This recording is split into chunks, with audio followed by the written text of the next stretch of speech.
Yo, it's crazy. You know, one of the comics was Randy Orton's son, brother. You know we on the air, right? Forgot Oh, to God? Oh, wow. Nah, it's fine. We're live on the William Green Experience. I should have counted Fritz down, but it's Nah, cool. it's all good. It's all good. That's actually good. That's actually better. Yes. I was going to do a countdown, but hey, it happens. What I'm going to do, though, we're going to play a video for you guys. Hope you guys enjoy it. And if you don't, then I don't know what to tell you. Then there's no need to interview me at this point. Like, I guess it's like, yo, y'all think that shit whack. All right, see you guys later. It was great being on the Willie Green Experience. Yeah, screw them. It's all about you. It's all about the positive. Screw them. Copy.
And that trailer was freaking awesome.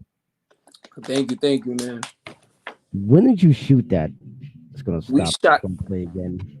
I think we shot that probably in 2018. So that was a little while ago. But it was fun to shoot. We shot that in the Bronx. We shot that actually close to where I live, Oh, you in the did? South Bronx, and it was dope because the day we shot that, mad people, because my neighborhood, you don't see stuff like that. Like people don't really film unless like people doing little like, you know, meme videos and things like that. Yeah. So when we had the things going on, my man Ak was shooting it for us, and people was like, "Yo, what y'all doing out here, man? It's dope, man." So people were just watching us and just standing there. It just was dope to actually, because I'm not from this neighborhood, so Yeah. to be bringing something creative to the neighborhood, and then people in the neighborhood was almost like happy to see us there. But there was a experience when Knox and my boy Keith was doing the cop part. They had their sheriff shirts, Yeah. and it was a group of cats that was walking through. They really thought it was the boys. Oh, So they was about to press them. Like it's crazy. It's like, yo, it's like, nah, these are just shirts we got from Amazon. So it was crazy that happened. But it is what it is. didn't they see y'all cameras and shit? I don't know what they thought was going on. Maybe they thought we was shooting like some like cops episode or something. Like I don't know what the deal was, but it was real crazy though. Oh my god. Like that must have been some funny shit to like the site to. No, it was dope. It was dope, but like it was all vibes, man. I just like I appreciate everybody else part of that set. Like usual cats Yeah. come through, and we just link up and we just have fun, man. It was all improv, but it was based on Slick Rick's A Children's Story. So I kind of flipped the idea of like finding money and Hmm. like a bank robber being not who played the bank robber, him being the one to try to like get away from the cops. Mont from My Bell TV, Barely Functional. He was on there. Keith from Love for Art. Like I said, Lana Pickens from Love for Art. My brother Cliff, he directed it. My man Ott from Love for Art also. He was the cinematographer. He does most of our stuff. Oh, But okay. it was cool. My daughter helped, my son helped, my girl helped. All hands on deck for that one. Right. And like, how long did it take y'all to shoot to complete that film? Like, did it take all day? It was all day on a Saturday, and then the next week, me and Knox had to pick up all those shots of like him going up the hill, like all the chase scenes between me and him. We did that like the next Sunday, and that was like an all day thing too. So in a sense, it was like two all day shoots. Right. And sometimes it's like that. If you want something to come out ill, and that's even for just 4 minutes of content. So that's a lot of time being wasted. So you want to make sure you put out something fire when you Hmm. spend that much time away from your family, from your friends, and those things like that. Yes, because from what I've been told, it takes hours to shoot stuff. In Yeah, fact, I remember when y'all was doing beers with the bros. yeah, I was there with y'all when y'all shot that, and that took hours, and it took a lot of takes. yo, I was like, man, are we gonna be finished anytime soon? Like Hmm. starving, stomach was growling. But it is what it is, though. Yep, like that was awesome. That was the first time I ever been like basically a part of a shoot like that. I've Yeah, always seen it like on TV. People have always told me, but it's the first time I actually seen it for myself. nah, it was dope, man. I appreciate just being able to like link y'all. I think y'all were all like phenomenal as far as like just us meeting each other and being able to like really link like and make those bonds happen in such a short time. Right. And granted, like the things didn't go the way we kind of wanted it and whatever reason, but like I was telling you earlier, Hmm. it all breeded some type of energy in us, and we all been doing things positively in art since then. So it's almost like that was like that centerpiece moment for all of us, even to Yes. splinter into our own stuff. Hmm. So before all the films and all the comedy, before we get to all of that, where Mm-hmm. did it all start for you? Like, where did it begin for you? Where did the journey Um, begin? like as far as like doing art and everything. Yeah, like well, before even before the art, how was life you growing up where you grew up at? I mean, I'm from Queens. I'm from Left Rag City, Queens. Left Rag was rough growing up. Like I'm an '82 baby, so I was born through the crack epidemic and Hmm. through like a lot of rough times in New York City. So I remember growing up, it wasn't you couldn't really go outside. Like it wasn't like it was not safe. So I remember Left Rack being a big, place. It was a lot of drugs. It was a lot of killing. So I kind of grew up with that in the backdrop, but it was a basketball town. So like Kenny Anderson from Left Rack City, so he was one of the major people that was like a hometown hero that made it out the hood and ended up playing for the Nets and like being really successful. So like Hmm. seeing him was a great thing on that basketball side. But as far as like art, just you out there, you in the hood, you Yeah. laughing, you kicking it because there's a lot of trife going on in the life. that we see, Mm-hmm. but we have to find some type of way to cope. And that comedy became that thing for myself, comedy and sports, and for a lot of people around me. So that was like my beginning. I know I went to an art school. I went to Mm-hmm. Leonardo da Vinci in Queens. It was an art school. I took drama in junior high school. Didn't think of it. I just I thought it did was the on my, same thing. yeah, like The same thing. it was on my schedule, but I did think, I didn't realize later on I would end up being into that. I Yeah. just thought it was just like, I just wanted to have fun and crack jokes. Mm-hmm. So I always been like a clown, class clown throughout high school and all of that. So, it was always there. It's just we grew up in a different era. We didn't have social media. We didn't have capabilities of putting out a video. I would be freaking Steve Jobs right now if that was the case, Yeah. in my own mind. So, it's always been there. And I don't know. Yeah, like just growing up, that was our thing. We just crack jokes and just create. Yeah, I feel you on that. It's like, growing up, we grew up at, like, I was born in the late '80s, so I basically was coming up when that all that shit was coming to an end. So, Yeah. so yeah, I remember all the vacant lots, burnt down buildings from the '70s when the Bronx was burning and all that shit. Yeah, yeah, So yeah. I remember all that stuff. How was that experience? Because I live in the Bronx now, and it's rough still. Like it's really rough. And I mean, my mom worked in St. Barnabas for 35 years, so she was like Oh in the heat of the Bronx, and I would be in the Bronx every day because my step pops would always, drive me off. I mean, go pick up my mom's. But like, how was it for you growing up there? Like, like in the oh my late '80s? Like, I just want to get a perspective. oh my God. Well, first of all, St. Barnabas Hospital. That's where everybody goes when they get shot.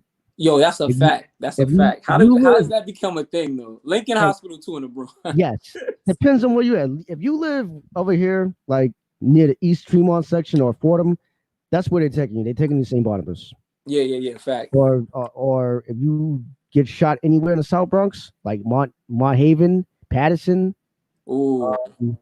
Brook, like Mitchell houses. Yeah. Oh, that's all the way by You close to Harlem. mhm. Yeah. You get shot over there. You're going to Stankin' Lincoln. Think it. Yo, Lincoln is bad, man. Yeah. Wow. As Didn't far realize it was that bad till I had to go there. But mm, not for getting shot though. yeah, Good night. Knock I on wood. I went there for speech therapy when I was a child, from like 3 years old to like, I think I stopped going when I was 4 because that's when I was able to speak and shit. But Okay. yeah, me growing up in the Bronx, it was, I don't know, for some reason I always thought of like me. It's like I looked at all this stuff like I was a like no like I had great observation skills as a kid. Yeah. I see, a lot of fiends. Like everybody was smoking crack back then. Bandit houses, vacant lots. Yeah. As a kid, I used to see all that stuff, and I was like, I don't know, I don't know, like what was my reaction to it? Like it didn't scare me. Mm-hmm. It's just something that seemed normal to me. It becomes like Yeah. every day. hmm But it was like one of those things where the bad was always trying to suck people in. Yeah. It was like at one point, I was like, either you go to this side or that side. So I didn't end up going to the bad side. I went to the good side. Yeah. Or I'm not going to say bad and good. I'll say the light and dark side, Yeah. because good people do bad things to try to get by. So Very true. I never knocked them. Thank you for cleaning that up too, because I mean, I we all ain't perfect in that regard. So exactly. thank you for cleaning that up. So yeah, but it's light and dark. Everybody wanted me to go to the dark side because that was popping. Like Yeah. if you did anything that's dark, you got all the women or girls or whatever. So I used to get picked on a lot for not being on the dark side because everybody can like see who's about that life. Yeah, yeah. And And that's the then that's the thing too. I mean, a lot of those people that we thought were of that cloth really Mhm. weren't, but like because you want to fake it to make it, or you want to kind of have that facade. Like I Yeah. never was that type of cat neither. Mhm. Luckily for me, I played ball and I was funny, so I was able to kind of like not deal with it to that regard. Like, but then, people still, Yeah. you get it. I was dark skinned growing up in the 90s. Like, I was Haitian. Like, I would get cut. And You they know what I'm probably saying? call you African booty scratcher, right? Or Everything. some I'm like, shit I'm like not that. even African. I'm Haitian. They'd be like, Haitian booty scratcher. Even better. Like, what? Wow. Yo. It was that's when I was like, damn, y'all just gonna keep the same ending? Like, y'all not even gonna give me something like Haitian voodoo artists or like booty scratcher? Why is booty? Everybody scratch their booties. You Yeah. think about it. No matter where you at. But No matter where you at. yeah, you should go to the bathroom and scratch or some bitch. But yeah, like people, I don't know, the kids back then were so mean. Yeah. It's like they was mean as fuck. Like they have the kids today, they have nothing on the well, you know what? I think the kids today are more brutal because they have no respect. Yo, you know what makes them brutal? It's the social media. Because imagine what was going on when we was getting joked on or we were joking on people. Imagine you could keep record of that. Like, so it's not like you getting roasted that day. Like, yo, I heard so and so was getting roasted by the Max. Like it was like freaking Saved by the Bell. But then now you see it. Now it lives online forever. Like, so people like, yo, remember that time you got roasted? Yo, pull it up. Like, oh, you got video too. Like, Yeah, it's like you have that. And then you have people getting jumped. And I mean, these people be trying to kill it's like these young kids are just fighting to kill the person. Yeah. Like, it used to be a time you just fight to just hurt the person so they can come back so you can laugh at it the next day. Yeah, yeah. But now it's like they're trying to beat people to death and get it on video. Yeah. Like I mean, disregard for life is, we get there's many factors. I'm not going, it's all, relative to how you grow up. But that's why I'm trying to teach my kids is like, don't look at all of these things that you see in these images and be desensitized to like life. Like I have a kid in my school, right, who like he's, he has moments where he wants to take his life away. And I don't know if he connects that, once you do that, that is a wrap. That's infinite. You know what I'm saying? So like, that's where a lot of the kids this generation, I don't know if they really all get that. And it could be depending on like, the level of understanding, but like, that's still tricky. Like I knew the risk of doing certain things as a young kid. Right. Like I don't know that my son knows the same, like at the same age. So that's the difference, I think, for me personally. Right. But, and I don't even have kids yet, but I have godkids, and I try to teach them just be themselves. Yeah, all day. That's the only thing I could do. Like I had my boy Ralph. I had him on. He had his daughter on. I told her the same thing because she's 12, and I had to tell her, be yourself. Yeah. Don't try to follow trends. Set them.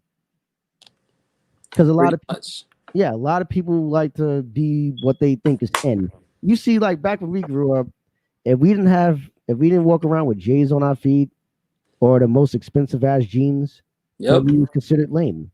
Yep. So I can only imagine how it is now, and like the social media age where you could post what everybody's wearing and stuff, and then put it online. Yeah. Yeah, but I believe social media, people use it. It's good and bad. All day. Right now, we're using it for good. Yeah. Other people we know are using it for bad, like even parents. And our president. Oh God. I didn't want to. I know sometime within this interview, 45 was going to come up. I already know. So, if you want to get it over with now, it's cool. If you want to pass, that's cool too. I actually try not to talk about him, but if somebody does, I just retort. We can pass. You can pass. Yeah. I don't care. I could care less about him. Yeah. But, I'm pretty sure he'll come up in the conversation later. I mean, the only thing I got to really say about him is, like, as far as like him as a president, I mean, he hasn't done all bad. I'm gonna say that, but my gripe with him is he's an overgrown 4-year-old. Like, no. You give him 4? I don't know. I'm still on fetus. I think he's fetus. I don't know. I think he's. I don't even think he's out of the cooch yet. No, I think newborn. No, you see, I think of fetuses and newborns as cute. Okay. This was act like a fetus cute though. Well, like really. No, I mean, I'm dragging that one though. Yo, I'm in dragging that. that water? No way. In I'm that. dragging that one though. But Oh man. see with him, we see a fetus doesn't really say nothing. The only thing they do is conflict pain, I guess, to the woman. Okay. But as far as like what we get from a 4-year-old, that's what I get from Trump. So what age bracket would you put Joe Biden? And what type of like kid, like if you had a personality for a kid, what age would you give him and what personality traits he would be like an example? I'll say like a 12-year-old meth head. 12-year-old meth head. Wow. Yeah. That is Yeah. very interesting. Yeah. I don't know if I know a 12-year-old meth head. Me neither. I don't. I hope not. But no. But he looks like one. I hope his guidance counselor is talking to Like, him about doing meth. He reminds me of the one kid that sleeps all day. Like now, since he's older, come on, did you see that clip of him falling asleep on the air? No. He was asleep, snoring. He's about to do an interview, snoring. Our president, man. Yes, and people. I mean, you can vote for whoever you want, but just don't vote the person because you want the other person out. Make sure you find out the pros and the cons of voting that person in. That's all. We gotta have a president that's woke. Not for lack of a better term. And also, he would use it. Trump is the type that would switch that up and be like, I was sleeping because I was sleeping on these other countries because they don't respect America. So I was sleeping on them. He would try to find a way to twist that whole thing. Like no accountability. No accountability. But that was cool. I actually before we go off for that, I also liken him to 100 pennies in poop. So like he's like, for me, if you have to choose between $1, how you want to take it, I think Joe Biden is $1 shredded in many millions of pieces, and then you have Trump, who's 100 pennies dipped in embedded in poop. Which dollar is better for you is the answer to the question that I want to know. That's why I want to do that in a comedy stand-up and ask people, which one is better? Which dollar do you prefer? Putting your hand in some poop to get 100 pennies, or you want to get a shredded dollar that's shredded and thrown in water and just like, I don't know. That's what we got to do in November. Man. Yeah. Imagine. I can only imagine putting pieces of a shredded dollar when I'm high. Yo. I can only imagine doing that. That would be interesting. That should be like a Fear Factor game or something. Joe Rogan is back with Fear Factor. In fact, speaking of Joe Rogan, just one last thing on this. Yes. I heard they thinking about Trump wants him to moderate a debate between him and Biden. I will actually watch that because I know Joe Rogan ain't gonna hold back on the type of questions he's gonna ask them. I agree with you, but I've heard that he's been more partial to Trump, so I feel like there might be a level of bias. But I think I would watch it though. I would. Yeah. I would see if he asks the right questions so they can both answer, and not they put snakes on them and see who decides to get out the snake pit. I don't know. I think that would be dope if it's like a Fear Factor debate. It's like, Trump, you got to eat 7 cockroaches in 2 minutes. He said, it's game time. Like, Trump is going to win that one. So, or you can stew raccoon meat. Stew raccoon meat. Yeah, I mean, that's a delicacy in some countries. Yeah, I know. Not Haiti though, because we just eat pigeons. Yeah. Well, I don't eat pigeons, but I know maybe some people do. Yeah, I'm not gonna knock you because people still eating pork, and I don't mind it because I ate it the other day by mistake. But it's all good. At least you did it by mistake. Yeah. But back as far as social media, I think a lot of these young ass parents, they take the social media to discipline their kids, and I don't like that. And you said young ass parents. We call them yaps. Yaps. Young ass parents. Oh, yaps. Damn, yaps. Yeah, the yaps. They be putting everything on social media. Like they want to discipline their kids. I mean, I don't have a problem with spankings and stuff like that. They ain't got stupid people in the comment section defending it somehow, talking about, oh, these kids need to get beat down because their parents ain't doing it. Honestly speaking, there's my theory. They are doing it, that's why they're doing it to other kids because they know they can't hit their parents back. So the next best thing to do is go to the defenseless kid in school and Yeah. beat his ass Yep, that's true. because I'm getting my ass beat at home and I can't fight back. And half the time I'm getting my ass beat is for no reason. So I'm gonna beat the next kid for no reason. For no reason. No, you're So right. mhm, You're right. Pay it forward. You paying that ass whooping forward.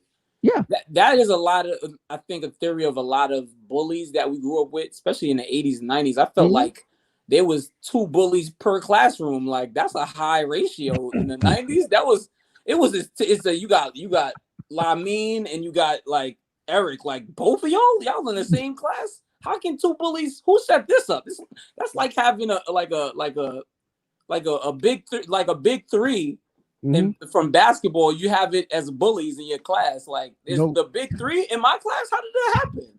Who like, made this happen? like no lie. No lie. When I was in seventh grade, I went to IS 129 here in the Bronx. Mm-hmm. I won't say their names because I don't want to make it seem like I'm talking shit about them. But this is Yeah, just factual. Those it was 3 kids. Well, it was 4 of them. They ran the whole goddamn class. Well, they didn't do they no they picked on me because they called me slow in the mind. That was what they yeah, did to me. But they never put hands on me. But they did put hands on somebody else in the class. yeah. But I stood up to them. I'll talk my shit and whatever. Mm-hmm. They'll just say shit. I'll say shit back. But as far as what they did with the whole entire class, it was like the NWO. They took over the goddamn class. It's like who's in charge? Who's the commissioner of this Yeah, wrestling federation? yes, who's the commissioner of this? Who's the Eric Bischoff of the shit? Like that's what it was. And like you go tell teachers, they ain't gonna do shit about it. Facts. Like, and if anybody, okay, we had something called a section sheet in IS 129 where they have the list of the students that's on the roster, and the teachers will stupidly, and I'll say stupidly because how can you leave a kid in charge, especially in the hood, in Yeah. charge of the sheet? Basically, what they're gonna have to do is call out the people that's there and call out the people that's cutting. So somebody will be honest Mm-hmm. or Randall Rat. They'll say they Randall cut. Rats. Is Yeah, this a real Randall Rat. person? Like Randall? Oh, actually, no. I'm referencing Recess. Remember Okay. Randall? It's funny. I was Yeah, watching that with my kids. yeah. He's a today, too. rat. So I'm gonna call him Randall Rat. Somebody want to be Randall Rat of the classroom and be stupid and say that person's cutting. Yeah. And they find out about it. They see him at the school. Stomp that ass out. Stomp that ass out. Stomp. My people gonna stomp. Stomp their ass. Kirk So- Franklin. Yo, before you continue, shout out to Seal. What's good? Leah, what's good? I hope y'all enjoying the show. Nah. But yeah, like those they ran the goddamn classroom. Like Yeah. that's what they were.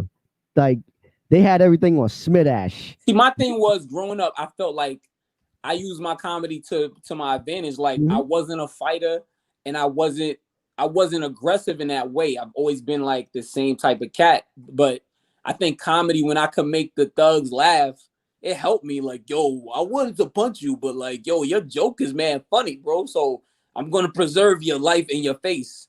So like then, at the end of the day, you're gonna handle your business if you have to. But I feel like I got more fights in elementary school, but then once I went to junior high school, I was like, yo, they got the knives now. I don't know. It goes to an upgrade. I said, nah, I'm all right. This is a knife. We supposed to use that for butter, like, and for cutting your bread. You using that to fight niggas? That's different. Like, use the knife for something else.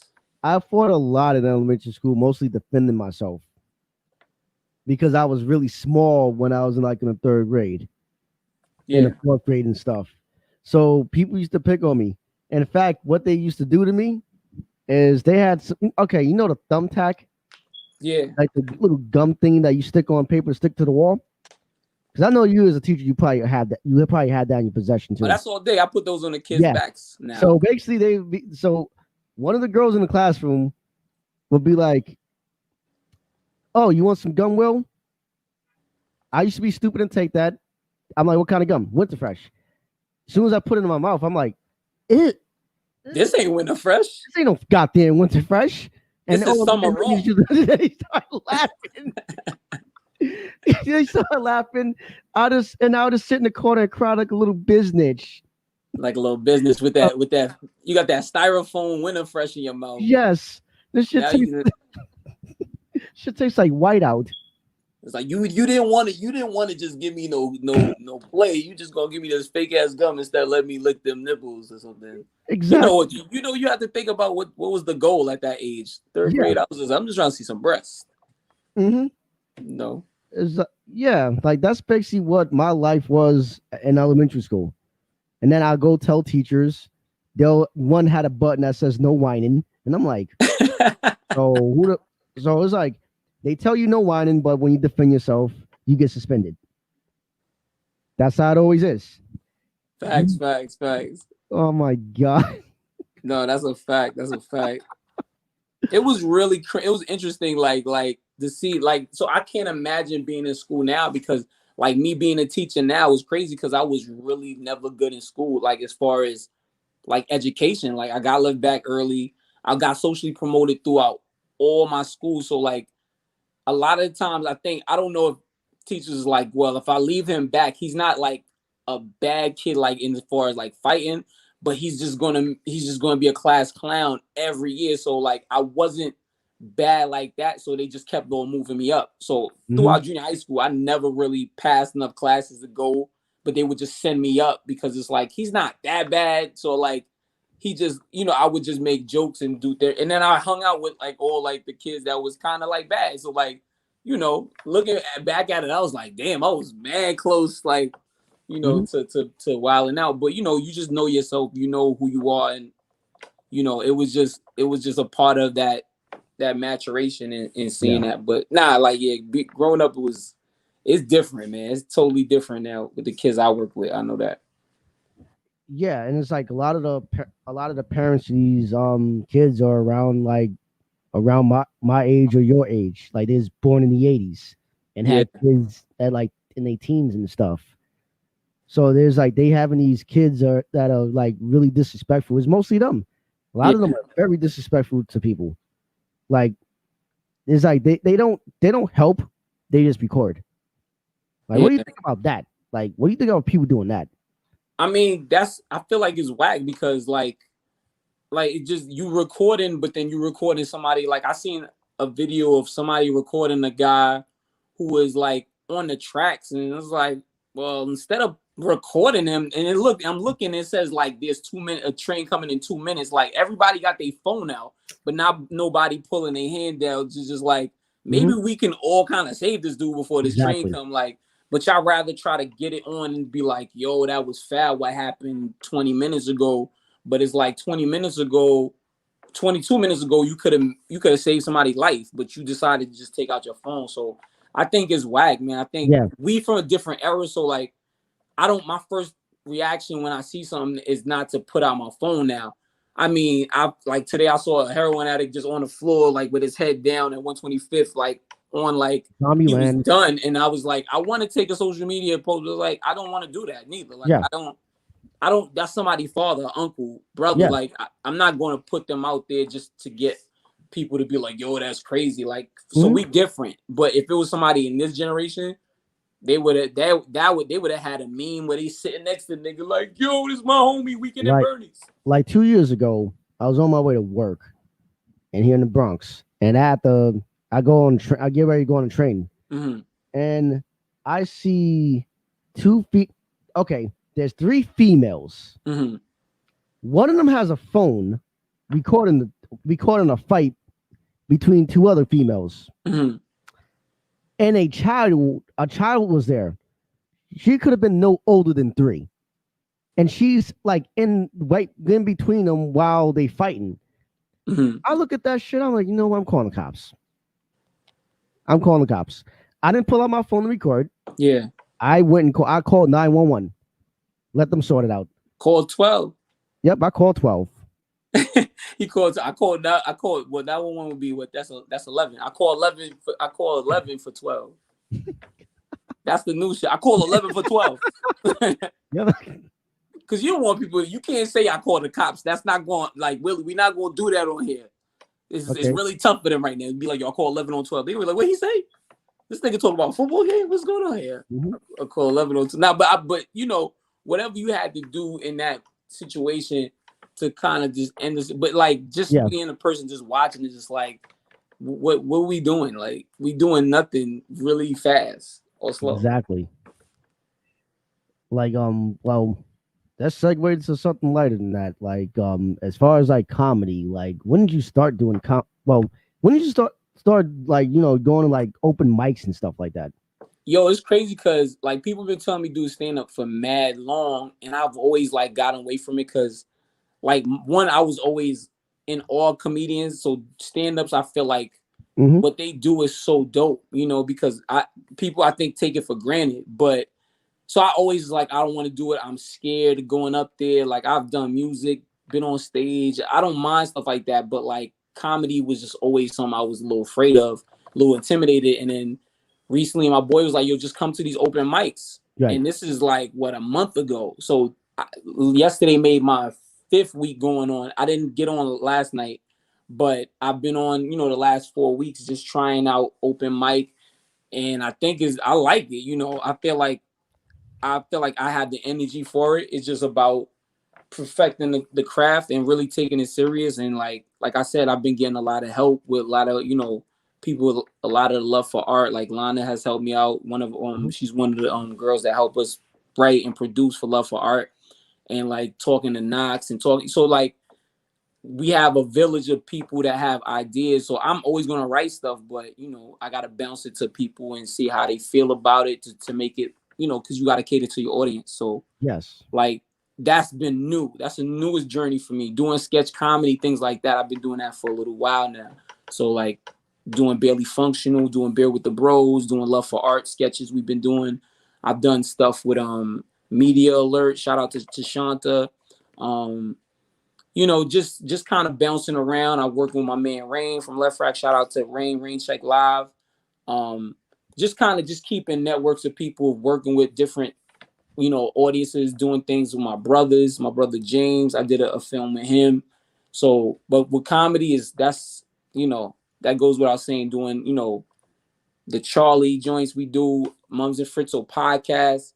So Mm-hmm. like comedy is always going to be the main thing that I'm Right. always going to bring. Mm-hmm.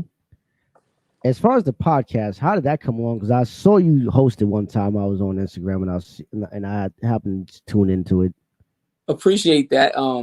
Nah, that was kind of like me and my boy Mums. You know, shout out to Mums. Yeah, shout out to We him. were told like years ago that like, yo, y'all should, and it was never really supposed to be us two. It was kind of like, you know, people was like, yo, he got great stories. Mm-hmm. He always has like funny things that has happened to him, or just like ill perspective, and Mm-hmm. I've always been funny. So I think when, I don't know if it was my boy Gabe, he used to make beats for me when I used to rhyme. He was like, yo, y'all should do a show together. And then I was like, oh, okay. Me and Mums were always cool, but we weren't always paired like as the friends in the group. Like, you know how you have a large group of friends. We weren't always the pair. We weren't Scotty and Jordan. Like, Right. we were on the same team, but we weren't as close as everybody else. So I was like, okay, cool. Like, that's my man's. I'm still going to do it. So we did it. And it was just like, yo, it was ill. We started in 2017. And shout out to Les, Rec Room Studios in Queens. They was the ones that facilitated it. And we kind of ushered a lot of podcasts in that actual studio coming through. So a lot of like Sip the Juice, my man, Big Ant has Real Q&A. So we kind of was one of the earlier like podcasts, and it's been Right. fun. We just been trying to get ourselves branded more. So we've been on a little hiatus, but we should be back rather soon.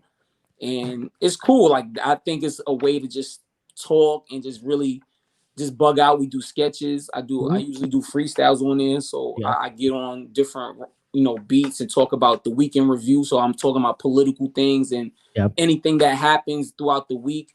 I just do it in rap form, you know, Right. and you know, just giving different elements to make the podcast different than your normal podcast. Yes. Because a lot of people are doing them, and that was a good move about you taking a hiatus so you can rebrand. Yeah. I Because mean, that's like you did, like I told you before we got on here, yeah. this is a beautiful look. I'm appreciative to just be on here. And I think Thank you're you, bro. just like you I got just committing to branding yourself and doing everything you can to get the look to the way that you like. And yeah. this is beautiful, man. This is up to standard. So shout out to you for that. Thank you. Yeah, because that's something that we as artists have to do. We have to rebrand ourselves because we want it a certain way, and then you figure out this is good, but what's out there that you're trying to compete with, or Yeah, you're trying to stand out. And it's like everything is visual now, as opposed to it being audio. fact. So that's why I have the look. Add this microphone, even though I want to use my other microphone, but I have to wait for the stand to come. So I didn't want to like prolong this any longer. So you know what? I'm gonna hold this microphone and just hold with this. Now you look like you want your Bob Hope right now. You know what I'm Mm-hmm. saying? You holding that microphone like you got the Navy SEALs gonna talk to Yep. you, get an Because I interview. have this. This is Ooh. my this is my RE20. And he got it And branded with the whole name. No, yes. Hmm. So this is what I wanted to use, but I will have to wait until it comes, like the yeah, arm. So I'm like, you know what? While I wait, I'm just gonna start off with this. I have a yo, working mic. It sounds good. I had a few guests. You're one of them. So get the ball rolling. get the shows going, man. This for me. I always tell everybody, love for whether it's love for art, belly functional, mums and Fritzo, whatever we doing. Just get content out. Like I feel like, especially the quarantine made me realize how important it is to just one brain yourself, two get whatever you need. Whether you gotta go to the big homie Jeff Bezos and order some stuff, get your Hmm. stuff that you need. But like quarantine made me realize like people want content. People right now or like because we don't know how long this back and forth of COVID and quarantine is going to be. So we Hmm. might be in another wave of how we were in March, like in the next month or so. Who knows? Because we dealing with flu season and COVID as a backdrop. So Yes. if with that being said, if you can do things like this in your home or like I was doing throughout the quarantine, I was doing Charlie Talk, which was like my character Air Charlie Yeah. and doing it via live stream on Instagram, and it was garnering a lot of momentum because people were home. People wanted to see characters. They want to see content. They want to laugh. They want to be able to take their mind off of what's going on. So I think this is dope. So Right. this is a continuous thing for all of us as artists. Yeah. And it taught me to be creative too. Because I dropped a T-shirt earlier this year. Nice. Um, it reads, "No racist formed against me shall prosper," and True. I sold a few shirts. Don't wear that in Long Island though. They give it up a little differently. I call Long Island the Jim Crow South of New York. Oh God, They yeah, give it up. my older cousin lives in Long Island. She lives in Freeport. Freeport I think is that's in black. Nassau It's County. black. Yeah, they black over there. I mean, Yeah, I think it's mixed. There's mixed areas in all the towns, but Freeport, I think you're good. Freeport is good. We good over there. yeah. I've been to Freeport a few times. I've been to Huntington one time. Huntington, they still hunting niggas over there. I ain't gonna lie to you. Yeah, yeah. I've been over there. It kind of looks sketchy. I only been there once. It was for a date, and never went back over there again. But yeah, but as an artist, that's what you have to do. Like you have to put out content for people. It doesn't matter how many views you get live because you're just starting out. The more Yeah, you come, the more people be interested in tuning into the next. Because fact. it's going to take one show or one project if you're doing film that's going to get the ball rolling.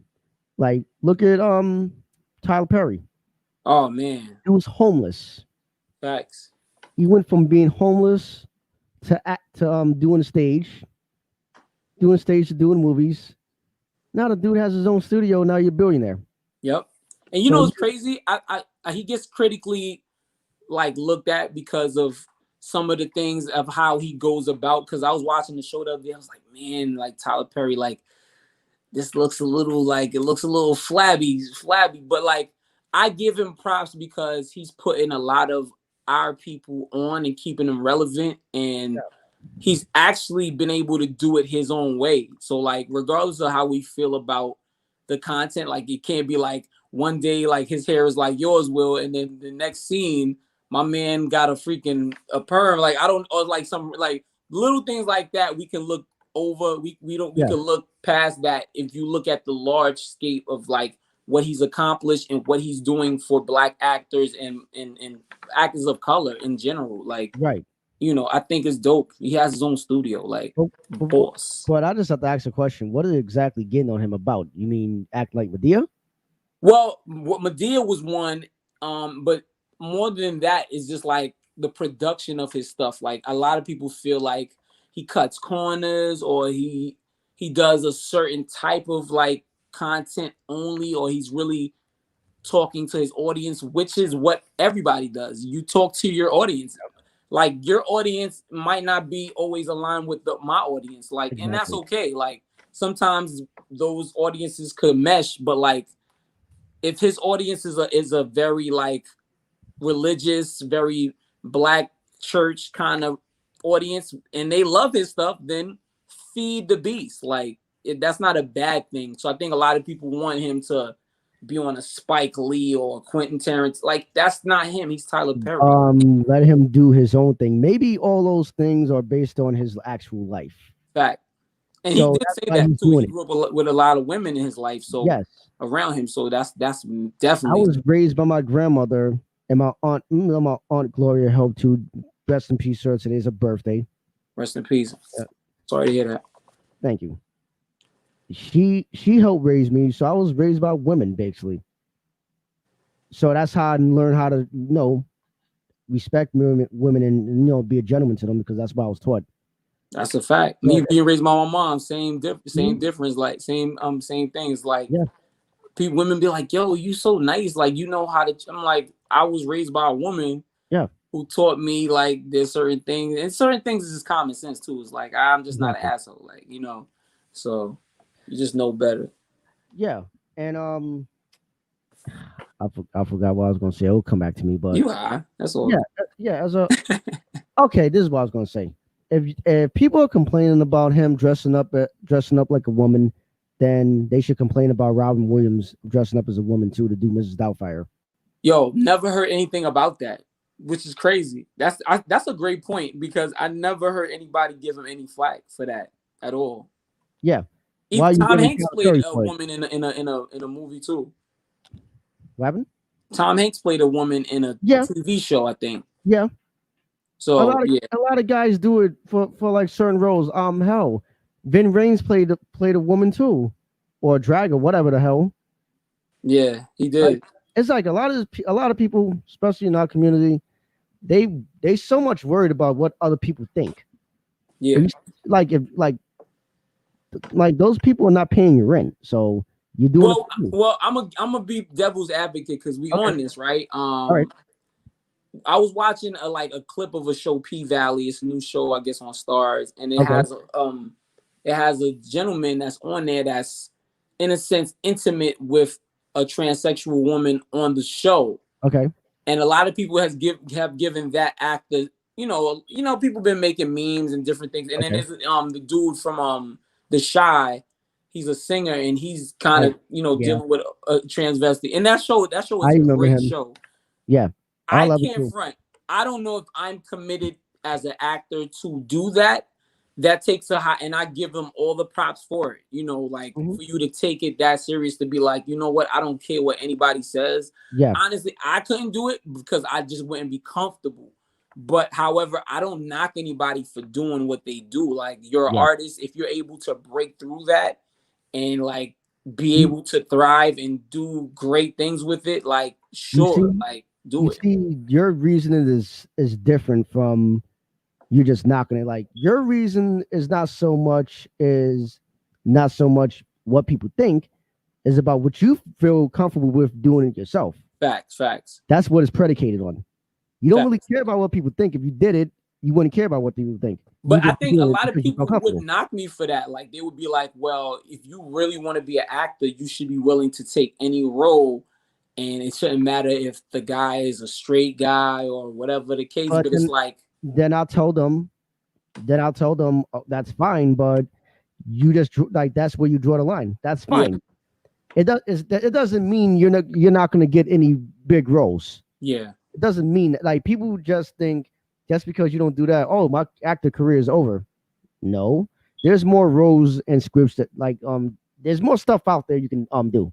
Yeah. It's But not just black men actors, I think they feel the pressure, especially when you're looking at, some of the content that's out now, Mhm, and then the backdrop of a lot of the artists overseas mhm. actually like taking a lot of those roles. They probably like, if I got a SMD on this stage, like I might have to do what I gotta do. And it's just like, I wouldn't do it, but like, yeah, listen, I mean, it I is wouldn't what do it it either. is. I don't judge nobody for what they do, Yeah, just as long as you're comfortable with it. That's yeah. all. If you're comfortable with doing it, that's you. Yeah, I like if you don't like if you like as long as you're not going around calling people you're queer because he did yeah. this. We don't do those. We We don't don't do those. we ain't gonna do that here. I respect everybody. It ain't, that's the one thing that we might play around when we was growing up in a lot of things. Mm-hmm. I still have to be, educated on a lot of things. I still have to be more exposed to. But the Hmm. one thing I've learned, is just meet people where they at, regardless of where they at. I've Yeah, met people on every walk of life, regardless sexual orientation, whatever, with people like depending on when they want to be known certain pronouns, different. I respect whatever, it's just I mean, we from a different era too, but I yeah. also know that respecting people's lives and what they want to do with their lives is very important, because I have children now, knowing that that might be my child, that somebody's not respecting their wishes or what they're looking at themselves as. And regardless of how I feel about it, just the respect, that's just necessary. And I think that'll move us in a better place than what the dump Trumps got us in. The dump Trumps. Trumps. Yeah, but as far as film, like, when did you start like doing the films like y'all been doing like the sketches? Like, where did that come? Where did that start? As far as love for art, I started. It's funny because I started one of my boys. This is like probably like 2009. One of my boys took my basketball. He borrowed my basketball actually, Okay, and my boy KK, shout out to KK. He took my basketball and he held it ransom. So he did a video. This is like a long time ago. So okay, he did a video saying he was going to give me the basketball, and it was like a spoof of like some meme kind of thing. And then my other boy Gabe, who actually was a producer for Steve Wilkos and Jerry Springer show. okay. He's a cook now. Boy Meets Grill. Shout out to Gabe. He did a video getting at me too. And Oh, it was like before social media. So it's like, this is like, they really attacking me. These my yeah, friends. So I decided to do a character called Air Charlie based on, it was what I had on from like a Halloween that just happened. I just mixed up some of the stuff, and I was like, I like Charlie Chaplin. I've been a big Charlie Chaplin fan, and I love the silent film era and how it looks. So I was yeah, like, I'm going to be Charlie Chaplin. I'm going to do a video getting at my boys, a random video. We did it, shot it in Brooklyn, Bed-Stuy. It was random you stuff, would die. basketball based, whatever, and it got a lot of traction. So I was like, damn, people love this character. So we started doing it. So from 2009 to 2011, we were doing it very much like a little consistent. And we took a long lapse because it just was like, I didn't have a lot of content going on. There was a lot of Right. personal things going on. Hmm. And again, when I met Knox again, Yeah. and like when I met him, like I met him in I think 2014 or 13. We Okay. were working together. We worked with special needs kids on in the Saturday program, and I worked with Okay. him during the week. And we would just always bug out and just like be cracking jokes and stuff like that. He was Yeah. like, "Yo, you man funny." I'm like, "Yo, I'm trying to do some." And then he was like, "Yo, I got this link with Beer with the Bros and like yourself and Will and everybody that was involved in other Keith and everything like that." And Yeah. I was like, "Let me come around, see what it's about." And it kind of, that group kind of got me into coming back to work. So like once we didn't get things the way we want to move, like I just started going into love for art, and then we just started building more content, Yes. sketches based on Air Charlie or many different things. So it was just that. It's just kind of like that consistent moment. And my boy Mont, and then working with him, Barely Functional, Alita, everybody with Barely Functional. So like just staying consistently working on sketches and just consistently, working on different bits, even if we sit on them for a while, just put Hmm. them out eventually. And shout out to Mont. That dude be grinding. Yo, mine is a Yeah. he's a different monster, man. Like he motivates me so much, and he always like, yo, man, like, When I seen him in that Toyota commercial, I ain't gonna yo, hold you. I was happy as fuck. crazy, I crazy, put it on. I shared it on my Instagram. Tagged him. crazy. Like he's done some dope stuff, man. I was talking about he's in a series, though. I think Makeup to Breakup series. Um, Again, barely functional. He shot everything, wrote everything, produced everything. Like he was such an instrument, and not to say other people didn't help because Alita helped and Daddy Tom, so many people, but like he was like so creative in every aspect. And I just was like, just watching him go through the motions. I know my talents, but like to watch somebody else who's as good as you and even better, like really move around and be able to control a whole shoot, be able to get actors and actresses who had never worked with each other to be cohesive. Like I never saw nothing like that from somebody that doesn't have that background. Like, so he just such a like a motivating factor. Like, and then we had so many of us that is just motivating each other to kind of create. And I've garnered mad different friends and mad people that I work with based on those, knowing him and moving around. So shout out to him for real. Shout out to Knox, Keith, everybody, man. Like I got love for everybody. I think he tried. I think he was in here in the lobby of this of the stream yards. I think he was trying to join, and then backed out. I would let him. I would have probably let him in. Yeah, yeah, yeah, yeah. Yeah. If you're listening, you could join. You could hop on if you want, or anybody Come like. on. I sent a couple Facebook joints. I was trying to my phone about to die though. Yeah, I see that. I see Seal. That's his name. No, Seal. Seal, that's a shout out to Seal that's from the hood. Left Rag City all day. Okay. That's Yeah, family right there. he was tuning into the show. Yeah, I see like a bunch of comments in the comment section. Yeah, but I know it's late, so not a lot of it is going to be on the comeback. Yeah.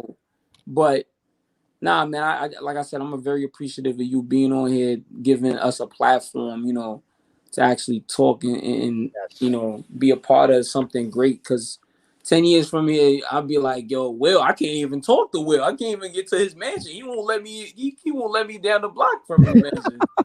He's like, yo, Fritzo's at the door. Fritzo, I don't even. There's no who. Oh nah. I don't know who that is. Yo, send the dog to him. Smithers. Smiller. Hounds. Send the hounds on me. Only 90s we would know understand that. They don't if you 25 and under, you don't get what we talking about. They like Smithers. What is that? A clothing line? Like no, bruh. No, You ever you seen? only know. Oh man. My man was the first what they call that? The bikini man. I forgot what they called him. It was like a Mad TV sketch. It was like that guy that always played that like that Doja for the rich person. I forgot what they called him. Well, I guess that's just somebody's publicist or assistant, or just a doja. I don't Yo, have but a. Smithers was doing other stuff. I don't Yeah, know. yeah, he Smithers was was doing weird very shit. Like he was doing odd shit. Like very ambiguous. Very ambiguous. the strippers was trying to dance on him. He's scared. So I guess that's a clear indication of where he's at. Yeah, yeah. His mindset was a little different. I ain't gonna Yeah, judge him, but I'm just saying. I just know we wouldn't have been. I would have been, not vibing with him a little bit. So yeah, exactly. that's crazy. Yeah, but it's all about getting together and just having fun while doing it. Like, because anybody can just like, nobody wants to really be at a job they don't like. Yeah. Like, you work with kids, and I'm sure that's a very rewarding job, and you like doing it, even though it has its downs. But you look forward to coming to work. I do. I mean, because I work with special needs kids, like I work with special needs adults first. So Okay. I got a base of both sides, both extremes. Like Okay. now I can see where that adult was as a child. So Right. now I feel like I have an opportunity to be that help, because when we was working with adults, and I know Knox could testify to this, we was like, damn, what the hell was going on when y'all was kids? Like, who the hell was helping y'all? So then to see that a lot of them, because working with special needs kids now goes to show you, and special needs people in general, it Yeah. goes to show you like how it was for them, like long time ago. Like they would just put them in facilities Yeah. and just leave them there. You know what I'm Right. saying? And when me and Knox worked, we worked at a day hab where we had to take Mhm. them out in the community. They had jobs and different things, going to college. So you facilitating a life like outside of like just saying, oh, Yeah. this person is not capable. Like, no, what is that person capable of doing? Yeah. Let's work with that and let's help build those skills Mhm. so they can be independent. Right. So I feel it very rewarding working with the kids I work with. Is it challenging? Hell yeah. Do I want to sometimes power drive Shawn Michaels chin music kids? Hell yeah. Am I going to tell anybody that outside of this show? Hell no. I ain't trying to get in jail. But like, honestly, like I love it. I love the kids. I love what I can do for them. I love the parents. It could be frustrating as any job is, but at the end of the Yeah. day, as a teacher, as I'm actually a behavior therapist, but like as a person that can help, I'm going to be that transition to help them be better adults. Because I don't want to see a serial killer because somebody didn't want to deal with a behavior at 10. Right. Now at 21, this kid is a fucking killer and a fucking Mhm. serial killer. So like, but then I see some of the kids that I work with, like, you might still be a serial killer, but maybe you might like not kill me. Like, so True. it's kind of like I'm trying to set myself up to be alright. You know what I'm saying? Right. Like, I'm gonna kill everybody. Oh, I like him, and then everybody. Mhm. Yeah, like I'm actually trying to get into social work, so like seeing people that's in that field, it motivates me to want to do that because I want to become a talk therapist. You I- should, man. yeah. You should. I think it's always beneficial. Even doing this, like, there's been times where I reached out to outside vendors, like, yo, teach my kids how to do a podcast, teach my kids how to do a movie. Like, I do creative arts with my kids. Like, so I'm always looking for people that are not used to working with special needs kids to work with them, show them that, yo, like, we all in to work with y'all and show them how to deal with different voices and different Yeah. approaches, to Mhm. different things. So like that opportunity, I hope you go for that. Yeah, I'm in the process of pursuing that right now. I actually go to LaGuardia Community College for psychology. Shout outs to you, man. Get your education, bro, Yes, sir. through the Yeah, COVID situation. yeah. I did everything online this semester. Jesus Christ, that was a challenge. That was a challenge, but I got through it. I only have a minor issue that I have to take care of with the student loans because my student loans are in default. So Yeah, they asked me to make two payments of 132 and change. yeah. And then the tricky part about it is the third payment I have to wait 50 days for to make. So Ooh, it's a that's tough. process. So I'm gonna have to wait until the spring semester to go back if possible because You know what you can do, right? what? You can find you like one of them old Karen joints, like old joints, little like what they call them uh, what they call them, Jaguars. What them women that like the young men? Cougar. Cougars? Find yourself a cool. I Cougars? said a Jaguar. Wow, I'm out of the loop, son. Oh God, I said Cougars. you find a Jaguar, you're gonna die. Find a Cougar and then secure a PS5 and then secure your loan default. Yo, take care of Karen, son. Get her out of the streets because she's gonna Oh call cops on shit. her. Oh no, I'm good. Secure Uh, your PS5, son. I don't even play video games, but I want oh, one I now. do. So Oh, I want the P5 so bad. I saw how much it costs. Oh my God, how much? 499, Ooh, and probably a little bit more if you get one with a bigger hard drive. golly, man. Shit, Listen, that's half a rack. that is. It's like these systems are getting bigger. I mean, more expensive and expensive and I bigger. like it when I was young when you had the lunchroom of Sparks and you would play that. That was a good time for me. That Yeah. that didn't cost me anything. So Mhm. I wish I could do that. You bend the spark in and then that game was mad cheating because you had that one cat. He know how to get the good bend. Boom! Once he pop up on your spork, that's how they call it, spork, right? The Yeah. spork. Yeah, he Hmm. break your spork in one hit. That's game over. Yeah. or the football shit with the paper. That shit, man. I saw mad people lose their eyes off that shit. Hmm. Yeah, in fact, my advisor just hit me up via email. Um, she's basically saying like, you just receiving this email because you have not enrolled in fall semester. I've been Oh wanting to hit her up to ask her to tell her what's going on and what my options after that, because there's no way in hell I want to make this semester. I don't think yeah. so. Once I found out what's the word, then um I'll enroll in school. If I can't I do it mean, in shout fall, out to you though, man. That's dope, man. Like I always am a supporter of people that are pushing for higher education, and I think sometimes people look at it like, yo, you ain't got to go to college. It's up to the person, but like yes, anybody that's trying to like better their life or like get more educated, and you should be learning every day. So like I'm gonna always give y'all props for that. Just make sure you getting what you got to get out of it. yes. And people who say that, I don't know. Sometimes I guess they believe that. I guess they don't. They believe college is a scam. That's why they have that mindset. Scam Newton, hell yeah, it is. It like, I mean, if it is, then I guess I'm about to get scammed then because I want a higher education. Yo, listen, I'm still getting scammed. I owe Westbury man money, Oh yeah, but how long are they gonna get it? I mean, haha, catch me if you can, Leonardo DiCaprio. yeah, I'm out of here. Y'all ain't gonna catch me. exactly. It's like these student loans.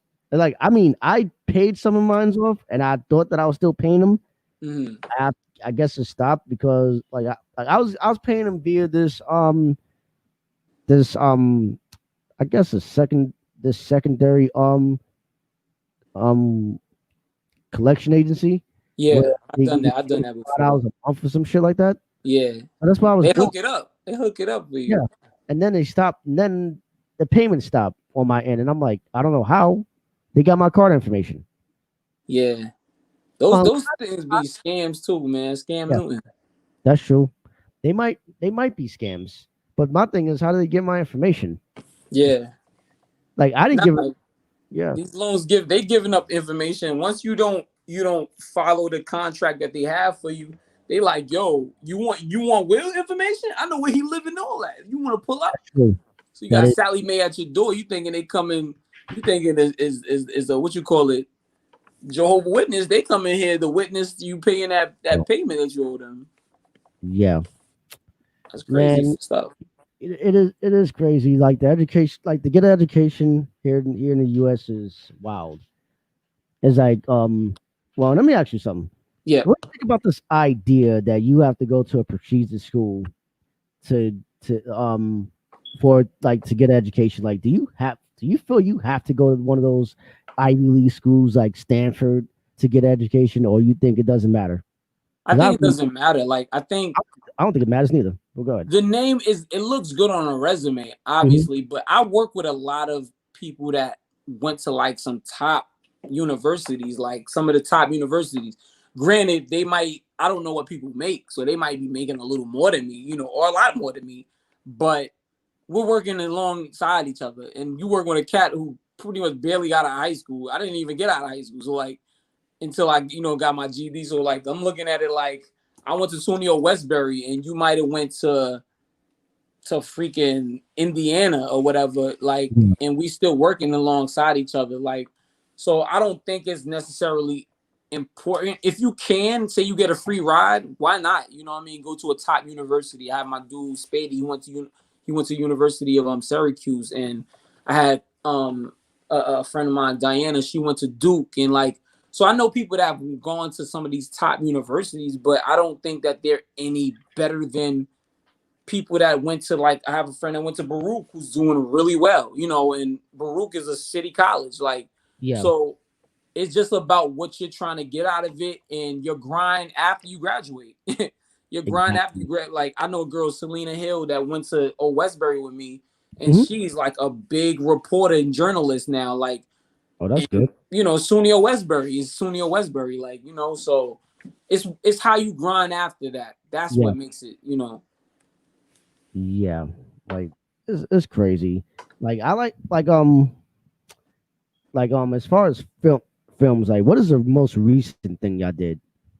And Most recent, yeah, um, damn, we did the Ty Brady story, the Ty Brady story last year around my birthday, around October. mm-hmm. We did a couple things after that.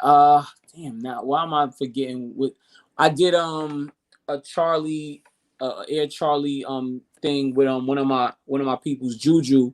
We Okay, did Air Charlie like silent kind of film. It was called Sorry Charlie. We did that on 145th Street when they okay, had the holiday train. It was like an old school 30s train that would come. So we did a Charlie piece on that. That's actually on YouTube. You go to Love for Art, as you can see on this beautiful ticker right here. He has it there. We did that. Man, I've done like some freestyles with my dude Ak. Man, we just been like we got a lot of stuff in the chamber right now that we can't get to because of COVID. right. But it's just consistent work, consistent work that we've been putting in. So it's just consistent. If you go to my page, Fritzo Cat 57, I have a lot of stuff out there. My boy Goldie's Dream, Mm-hmm. he got some stuff up there. He's the cinematographer. My boy Ak, my boy, we just did a what's he call it? Love Jones, the movie Love Jones from the 90s. We did like a photo version of that where I played the Lorenz Tate character, and then we had two young ladies, Kayla and Angie, play the women interest. And we did that a couple weeks last week in Yeah, around West Fourth. So just kind of just staying active, man. That's been the main thing, regardless of what I'm doing and what entity it belongs to. I just want to be active. and as far as COVID, what exactly is? I mean, everything has been like pretty much open, but how's it exactly like what's the barring y'all from filming? Like, is it the locations y'all that you want to pick that's closed still?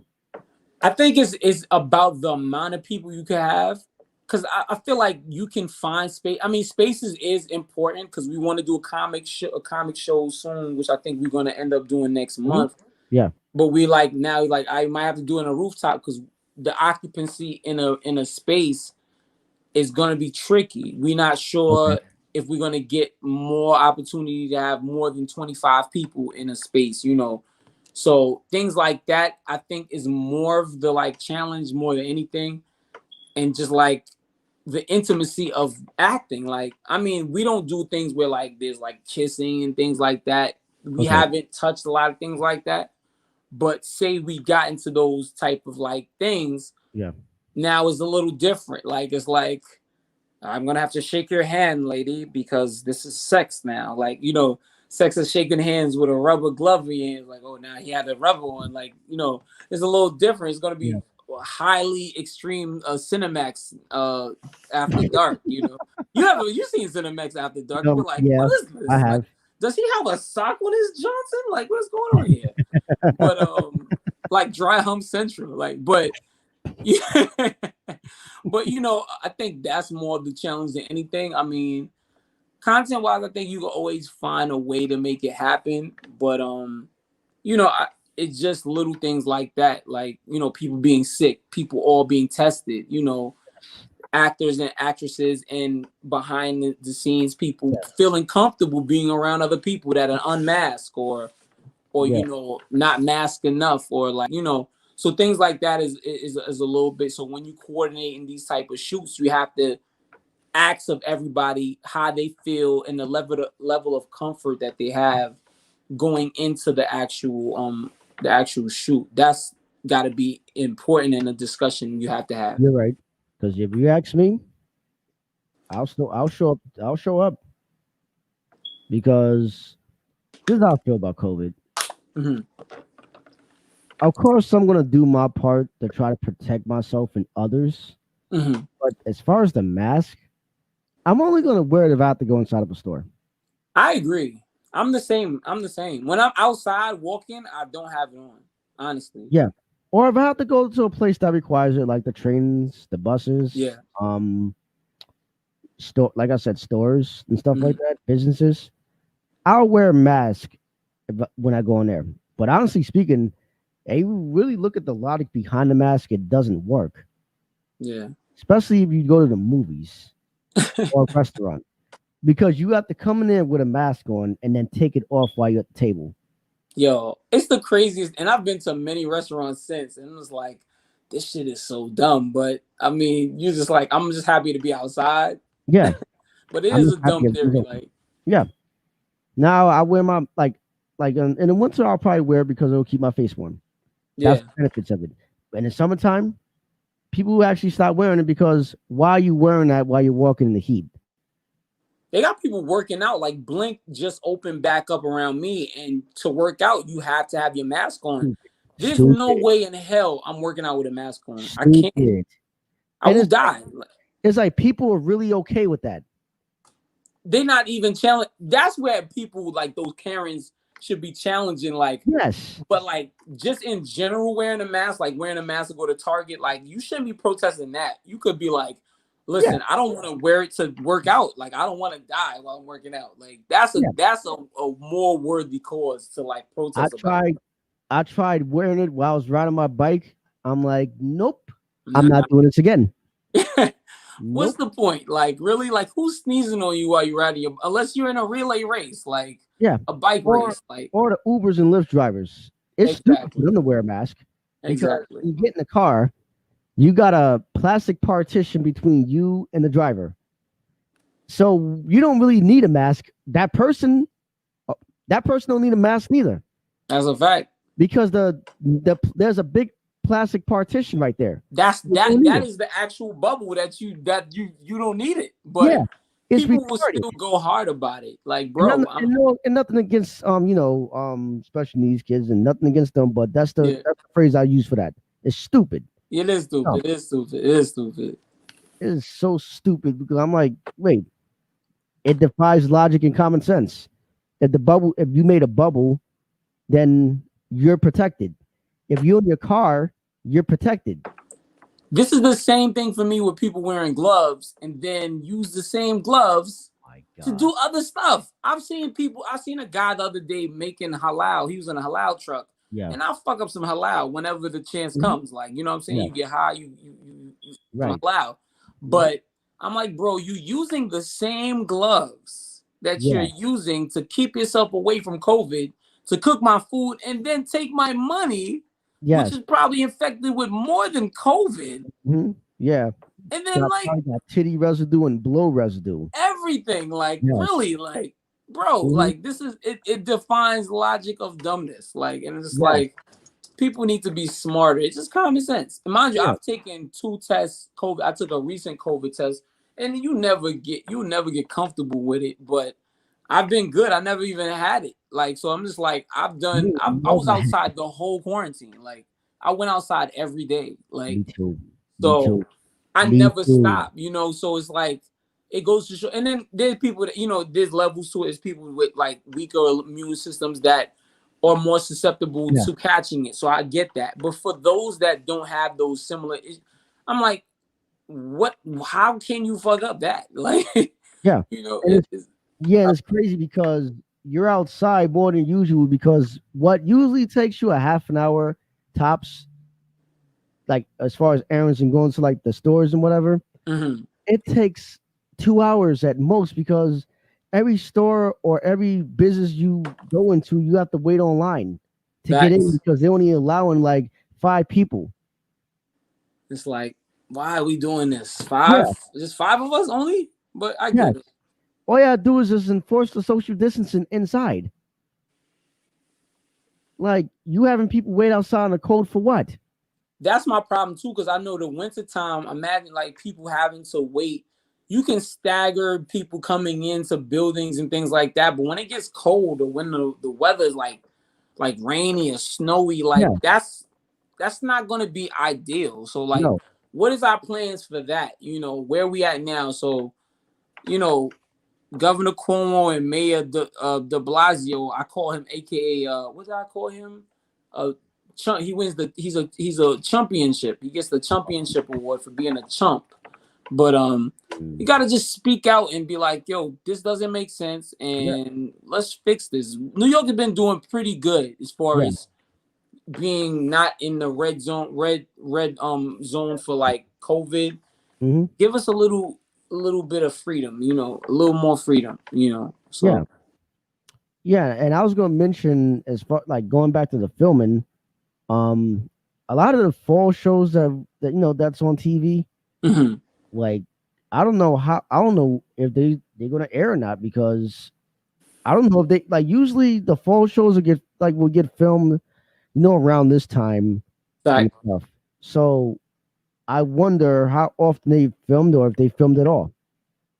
Yo, that's crazy. I think some shows are trying to start now, but it's gonna be so backed up because I feel like, as you see with sports, like everything is getting backed up. So Hmm. like I don't know how things are gonna move, if they're gonna try to bring it back to pace for 2021, as far as like when the sweeps happen, and when series starts, and when like sports starts, but Yeah. it may never look the same again, as far as time wise. Because remember, you right. Like we remember growing up, September is when like a lot of the shows would start Yeah. back up, and then they go into like around May, when they start to kind of get to the end of the road, and from like June until September you Yeah. have reruns, and then they'll be preparing to make that Yeah. next season.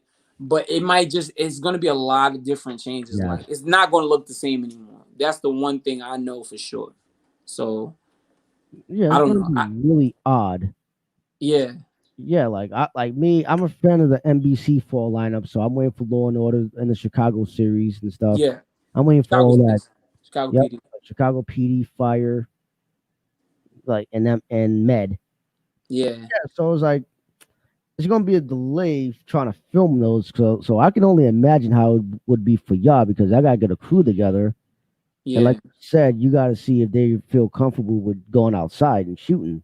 See, the only thing I think that's a benefit for us, outside of us getting people that's down to shoot, we don't have to worry about permits. Like we don't give a fuck. Like we out there Yeah, shooting guerrilla style. I'm not caring. I mean, hopefully nobody that's on the permit squad in the government is watching right now. But like, we just gonna shoot what we shoot. Like for big shoots, they need to get those clearances. So yeah. like, they What have you're to doing is adhere to fine. those Yeah. things.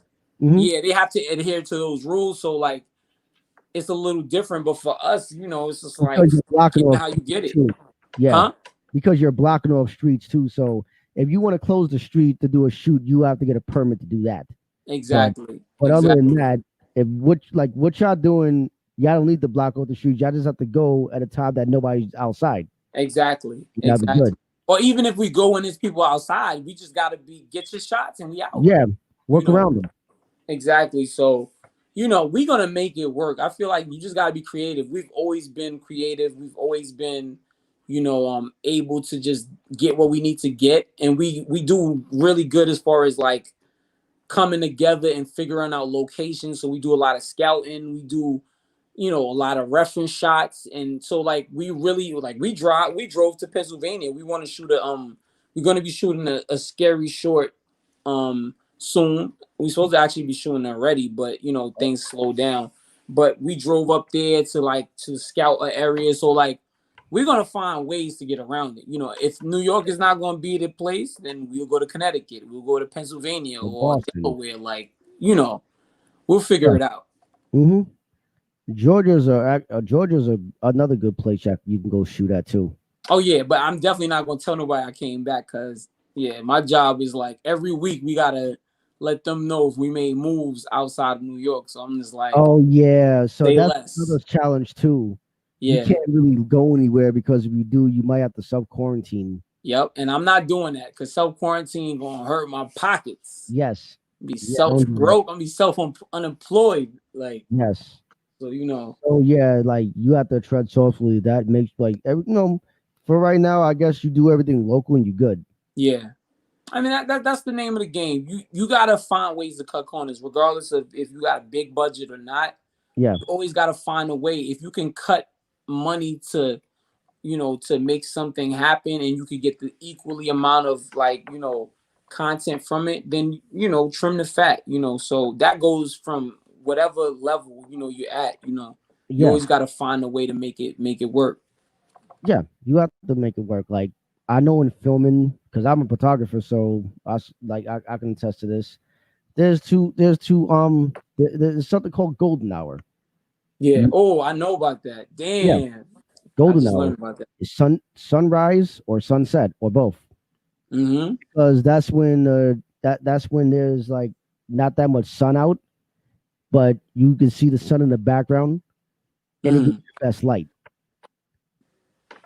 So it's That's like a good hour. It was like four, between 4 and 7, right? Something like that. depends on what time. It depends on the time of the year actually, because Okay. the almanac changes. Like depends on like okay, when daylight savings time is over, it'll start getting dark early. So that means you have to start shooting golden hour. Golden hour for you at that during the winter time would be between um 3:30 and 4:30 Oh wow, that's a because it gets short dark at time. 5. Yeah, So yeah, you have to do everything in the afternoon, and in the morning between 6:30, 7 o'clock in the morning. That's golden hour for y'all. yeah. If you wanted to shoot in the wintertime. Summertime, later in the day. Yeah, summertime is where you play, man. I think between like 3 and like 7:38, you Yes, good. that's golden hour right there. Yeah, you good. But like wintertime, you gotta be so on point. And we've learned that because we've gone through a lot of winters now. Hmm. So you prepare for that. So it's good that you mentioned that. Like not only location, you gotta prepare the time and like Yeah, make sure everything is in accordance. And that's part of, the production thing. Like people think it's just, oh, you got a funny idea, let's just shoot it, and then it looks like, oh, it's all blown out. Like nobody can see what the fuck is going on. So like, exactly. Because you remember you you have to know, post edit some of that stuff. So it's like if it looks bad in post, then you got to dump it. You got to do it again. yeah, facts. That's facts. That's Yeah, facts. yeah. A lot of people don't know. A lot of people really don't know that unless they really study like the art of doing film. Like one time, my god brother, he hit me up. He wanted to do a photo shoot. Mm-hmm. So I'm like, okay, when do you want to do it? Today. I'm like, today? Like, can you at least like what area do you want me to shoot at? Then like he didn't have an area he wanted me to shoot at. So that's number one. Like if you want me to do a shoot for anybody who's watching this right now or listening, Mm-hmm. make sure you have a location or an idea that you have. It could at least give you ideas so you can kind of be Yeah. like, So I could come up with something. exactly. Like just telling me you want to shoot. I'm like, okay, what kind of shoot do you want? Like shoot, Yeah. shoot. Like the hell. Like what kind of photo shoot you want? Like because everybody want, people want glamour shots, people want like Yeah, shots, people want a maternity shoot. Because I've done maternity shoots before. I've done it one time nice, with my nice. sister and godbrother. I've done like glamour shoots. I've done a lot of those. That's hot. So That's hot. That's hot. yeah, like me, like learning stuff from like people who film stuff. It's taught me a lot as far as my photography. Is like when to shoot at and how it'll come out. Yeah. Like, cause like when I do winter shots too. I know I know the times to come out, Mm-hmm. so I can shoot like like a sunset or whatever. But That's romantic have though. you ever shot like Romantic shit right there. yeah? In fact, have you ever shot in the morning, like early? Um, damn, in the morning, I feel like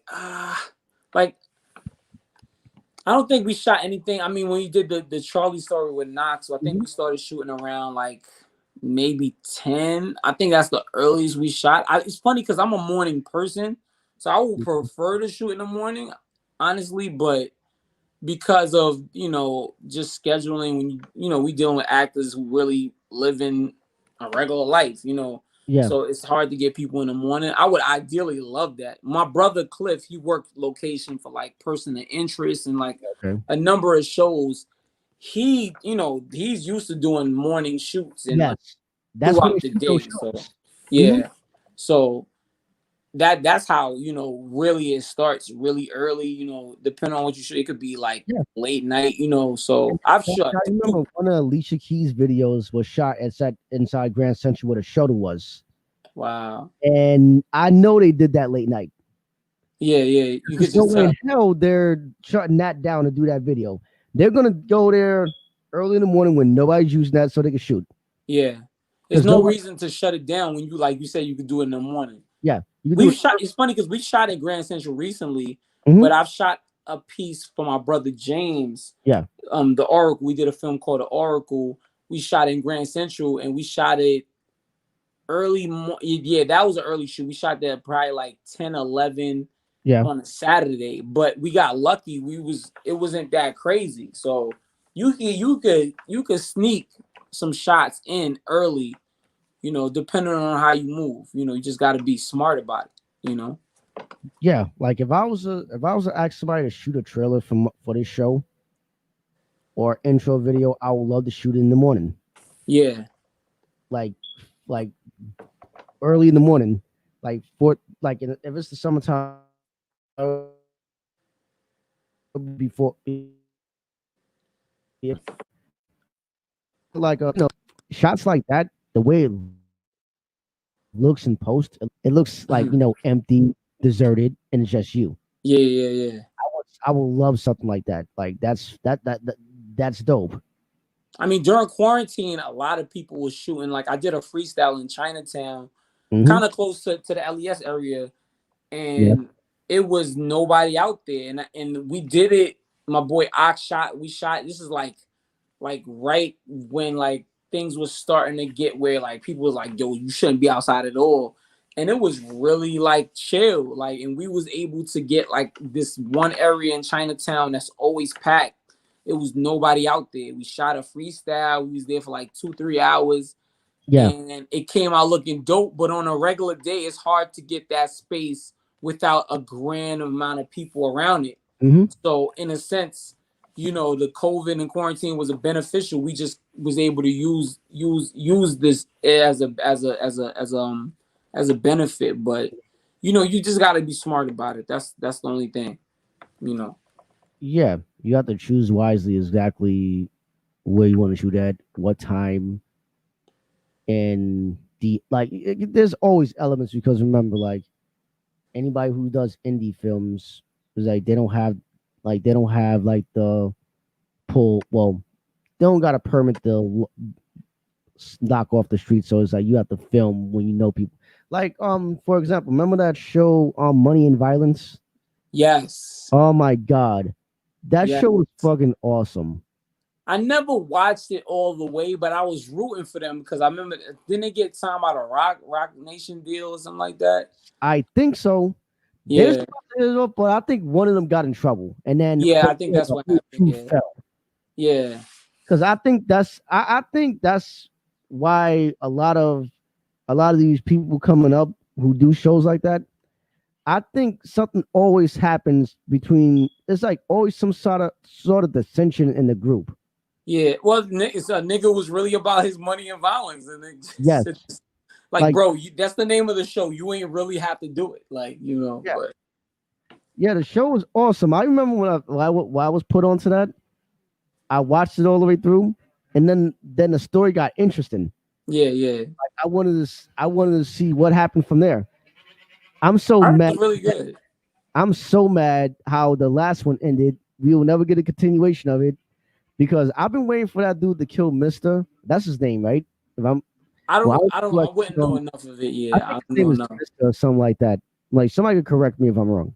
Who I was watching, but he was a big brolic black dude who Hmm. said respect your respect your jaw, something like that. Respect. Something like that. I haven't seen it in 4 years. But I Wow. followed them on Instagram at one point, and I was rooting for them to succeed. They was like shopping. They were shopping it around, like on the They were. Tribeca Film Festival. They were shopping it around. They were. They Yeah, were. So people didn't take them serious until they got a certain amount of level of fanfare, and that's where it's at. Like, yeah, for a lot of people, they're not gonna fuck with you until the dollars show that, like, yo, and a lot of people didn't like a power, but like yeah, once they see that the audience that they have and the money that's garnered from it, and Yeah. they just gonna like, look, we're gonna ride this wave, you know. So I think that happened with them. It's just like you said, the internal shit was bigger than what was going on for the show, so that Yeah. kind of fell off. Like, But who like knows? one of them got one of them got busted. The main like Shane shooter, well, not he got shot because Uncle Murder was in that film. Was in our film. Wow. Yeah, he started in Ti, made an appearance there too. Okay. So their first season was something that dudes in the hood in Brooklyn was doing. Yeah. They got together and they just made this film, and it blew up because it got a lot of traction. Yeah. So season 2, when they got all the donations and the money to improve their equipment, you can start to see how good it looked, how better it looked, Yep. and the people that started it. Yeah, Uncle Murder, and you had Ti. Can't Wow. at that point you can't get bigger than that. Yeah. You sent. Especially for where they came from, like Yeah. even for Uncle Murder, for a lot of people that it's more of a regional thing. Like people know Yeah. him in New York. I don't know how much they know him outside of New York, Mhm. but that's still a big deal because Uncle Murder is known and he's a name in New York. So like Yeah. for them to even get him and to get T.I., that's like you said, that's next level. Like T.I. he's been on the freaking movies that have been, in the box office. So like, it is dope, but like you said, you have to be able to keep that going and Yeah. not, lose that based on, other stuff. But, shout outs to them. Hopefully they could get that back popping. Yeah. Who knows? Who knows? Yeah, it's all about being a cohesive. Like I think that's what I like about y'all crew, because all of y'all do a lot of stuff together. Y'all it's like y'all it's like y'all a moving family of some sort. Like whatever y'all do as a crew. Y'all do this family. That's a Fuck. fact. So that's why everything y'all do, it's gold. Yeah. Because 'Cause it's comfortable. We all comfortable with each other. We hang out with each other. We chill. We eat dinner with each other. Mhm. Crack jokes. So even when we not on work time, we still just could be in each other's presence and like just you, enjoy ourselves. Like, you was at that Bears game with Knox, right?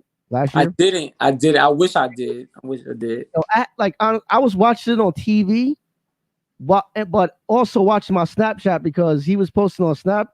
I ain't gonna lie, I was happy to see him there. Nah, I was major happy for him. I knew it was cold, but I was like, yo, bro, do your thing, man. Like he kind of gets me in this space where I want to travel more because I'm just like, yo, I admire your traveling, especially doing it like a lot of times by itself, like kind of just going to just go to a place Yeah. and just be like, yo, fuck it. This weekend I'm going to like Oregon, you know what I'm saying? And it's Yeah. like, why would you go there? But it's like, why wouldn't you go there? Like, Hmm.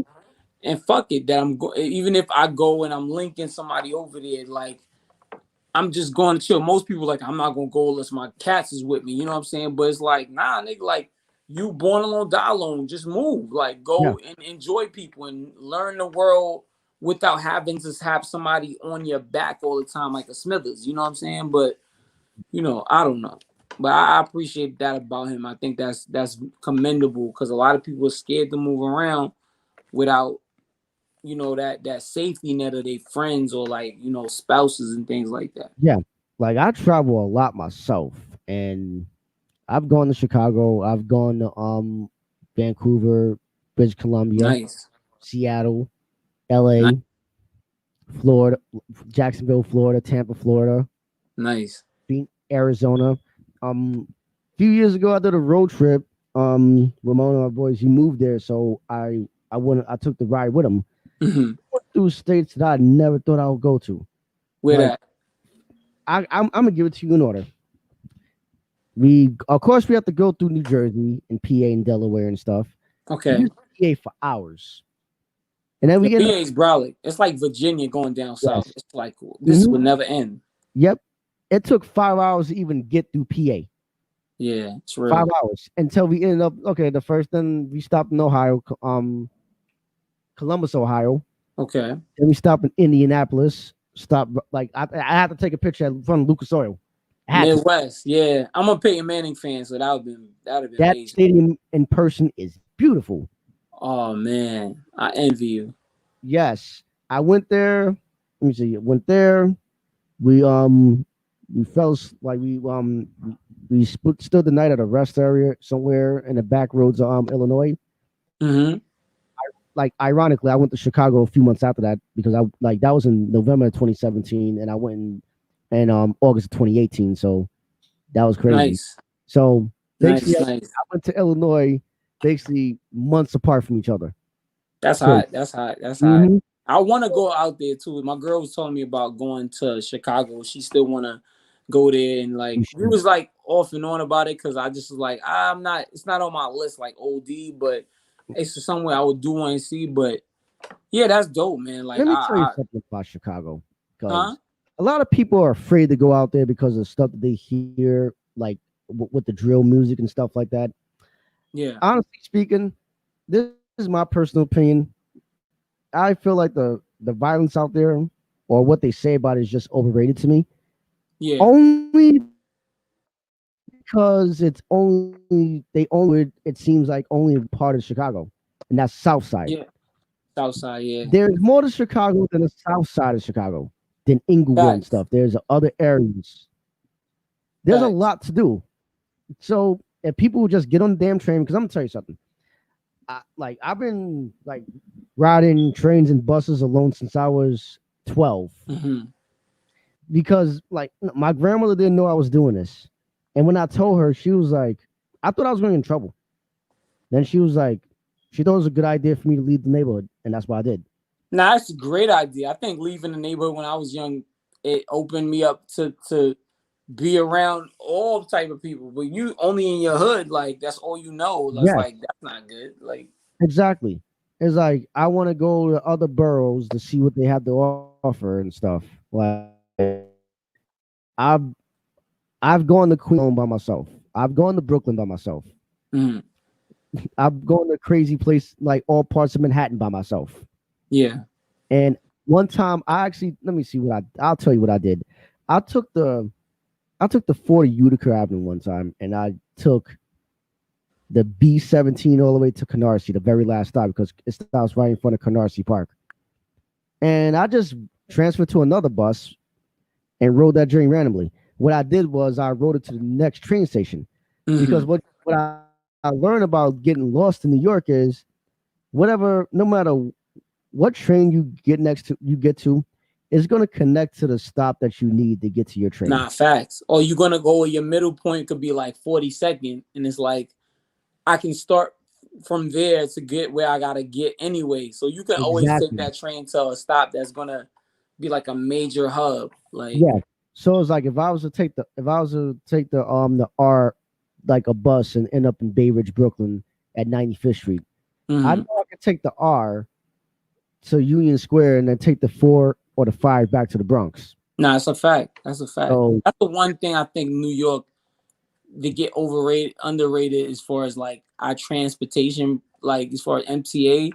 Granted, I mean there's violence, smoking on the train, like there's some wild shit. But hmm as far as the convenience of being able to get to places, even if you mess up, you Yeah. still be able to get to where you gotta get to by Yeah.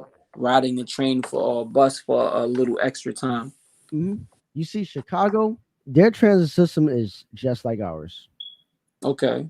The same thing. The only difference is our train lines go by numbers and letters, and they got the colors that indicate the lines. Yeah. And theirs is called the L system, and Mm-hmm. they go by colors. They got red line, blue line, and all the other stuff. And they have the same system. They have cards. Just actually, I'm gonna pull it out right now. Okay, about to pull out Chicago. Make sure he ain't pull out no gun. He came from Chicago. You Nope, got that ratchet on him. The ratchet. I would have never gotten on the plane with that. Don't be like Jewels. He did 2 years off that. Hey. Hey, yeah, that was a boneheaded move by that man. Yeah, I But was just like, yo, Jewels, come on, man. Cam could have told you that shit wouldn't work. But he should have never done that. But hopefully, he learned from that. yeah. This card right here. Okay. Oh, that's the card? Yeah, this is the card. I kept it That looked because like a college meal plan card like that. it does. And this, you want to know when this card expires? When? 2038. 2038? 2038, and I That's got it. very ambitious. That's 20. Yeah, that's 20 years.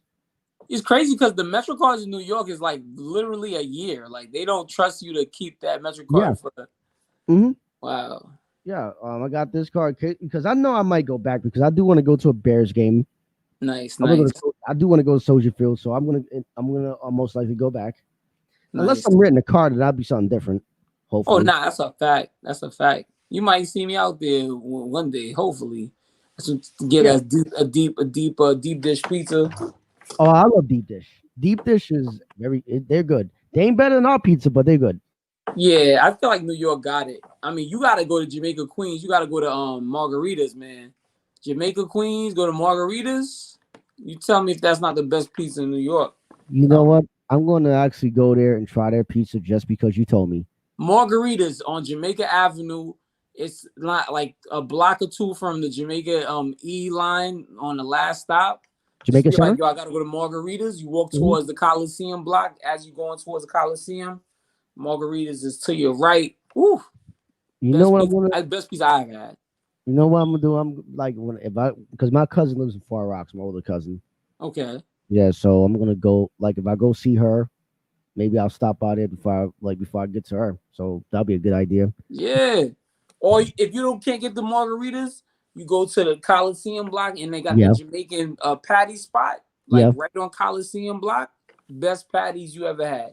So you got Hmm. best patties, best pizza I ever had. I mean, I'm biased though. You know what I'm saying? 'Cause I grew up in Queens. I'm biased. But Yeah. it's probably way better pizza spots. Maybe. I don't know. But I'm just I saying. I want to try every single because you got Joe's Pizza in the city. Ooh. I love Joe's. Joe's not bad. Joe's not Yeah. bad. They got and then we got Prince Street Pizza. I don't think I ever had Prince Street pizza. Oh, you should try it. You got artichoke. I think I have artichoke before. Yeah, they have. Kids mm, Bay. Oh, that's where it's at. Yeah, because they have one on 14th Street, right off of Yeah. Second Avenue. We could do that. I mean, I'm not fans with my pizza. You know what I'm saying? Like, as long as there ain't COVID on my pizza, I'm all Yeah, right. I really haven't had much like of the pizza store slices this year. Yeah, yeah. So I don't know. I'm like, it's not that I'm afraid to eat a pizza, but I just haven't like this year's is like weird. Yeah, Like it's different. It's different. It's like as different. far as your 2020, how was your 2020? Because I know everybody who I've seen like no person either I know them personally or I just see it in passing. They either have a family member who died or they know somebody who have a family member who died. So it's been a crazy year. Yeah. Like, so how is your 2020 so far?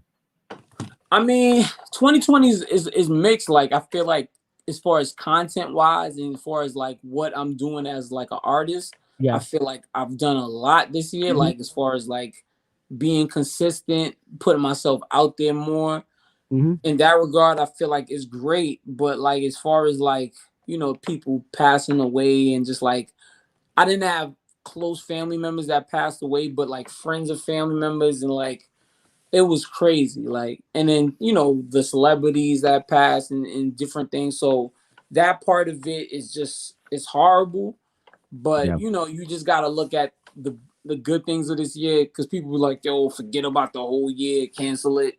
If you don't learn anything from this year, if you haven't gained any type of like, knowledge this year, I feel like this is a year lost. This should be a year to learn a lot about what's going on socially, what's Yeah. going on with your money, because a lot of people have been getting into stocks and different things like that. What's going on with I've been what looking you into that too. love to do, like whether Hmm. it be art or fashion, something that you have more time to, like getting on your health and your fitness. So there was mad time and opportunity for us to be better. Like, so I feel like us going to 2021, we should be better and Yeah. better with mask on, I guess. You know what I'm saying? So I don't. It's like this whole stimulus, like everybody got stimulus money this year from the government, and a lot of people spent it on fireworks. That's Mhm. hilarious. That's true. That's true. Like this year, it never sounded like Vietnam like this year. Yo, it was bad, yo. And my side of the Bronx, it was like, yo, like That's a M16. That's not a firecracker. I know an M16 from an M16. Like, yeah, like somebody's getting killed right now, and people thinking it's firecrackers. Like, so it was crazy for a while. It got really quiet, after July 4th. But yeah, Not over yeah. here. Oh They man, they was firing them off on August 9th. uh, that's crazy. I thought it would have been it would have kept on going in my neighborhood. It Mm-hmm. actually stopped a little bit after new thing July 4th, but like for like maybe 6 months, like before even COVID, like you would hear firecrackers. Like, yo, this who has firecrackers now? Like, they're not Exactly. even in sale right now. Like, they're not even in season. Like, Well, firecrackers are like crops. They shouldn't be coming out until at least June. Like, yeah, people just drive to like PA to get them. yeah. Because and a lot of like I don't know if you ever been to PA to a fireworks store. No, They don't allow PA residents to buy fireworks in there because it's illegal there. get out of here. Yeah. I discovered that back in 2011 when I went to Phantom Fireworks in Chester, PA. That's like 30 minutes outside of Philly. Okay, Yeah, like they'll have it on the door. PA residents are not permitted. that's fucking dumb. I know. So you don't allow them to buy fireworks, but you let outsiders from other states that's possibly illegal in to buy fireworks. That's like having prostitution. Like, all right, if you live in the neighborhood, you can't fuck none of these hoes. But if you're outside of this area here, all these hoes are open for you. Like, Yeah. yo, because I'm in Canarsie, I can't have hoes. But if I live in Bed-Stuy, I get hoes. Like, yo, what kind of shit is that? It's, you're right about that. The logic just doesn't fall through. It's like, no, it's pussy, right? Let me get in. Let me get in there. Like, Listen, you can only be a part of this community to get the community dick. fact. Community dick. It's like I'm a community dick advocate, and I'm here in behalf of community dick to scrape Yeah. all you women. Mm-hmm. That's Like, OD. like that's what it is with with that whole thing. Like that makes no sense. So yeah, like they'll go to those states that they won't you they won't question you. Like the best time to go get fireworks really is in March Okay. because if you do it like right at the 4th of July, the police got checkpoints right by Nice. TW. That's true. Yeah, so You that's got a why. math to you got the science to this. Yes, because I've done my research about it. Like all you have to do is think about it. I noticed that like, why would you buy fireworks from other states and then bring? And I mean, buy them by a boatload. Like Yeah. it's like if somebody was to touch the back of your car, your shit is gonna blow up. Type shit.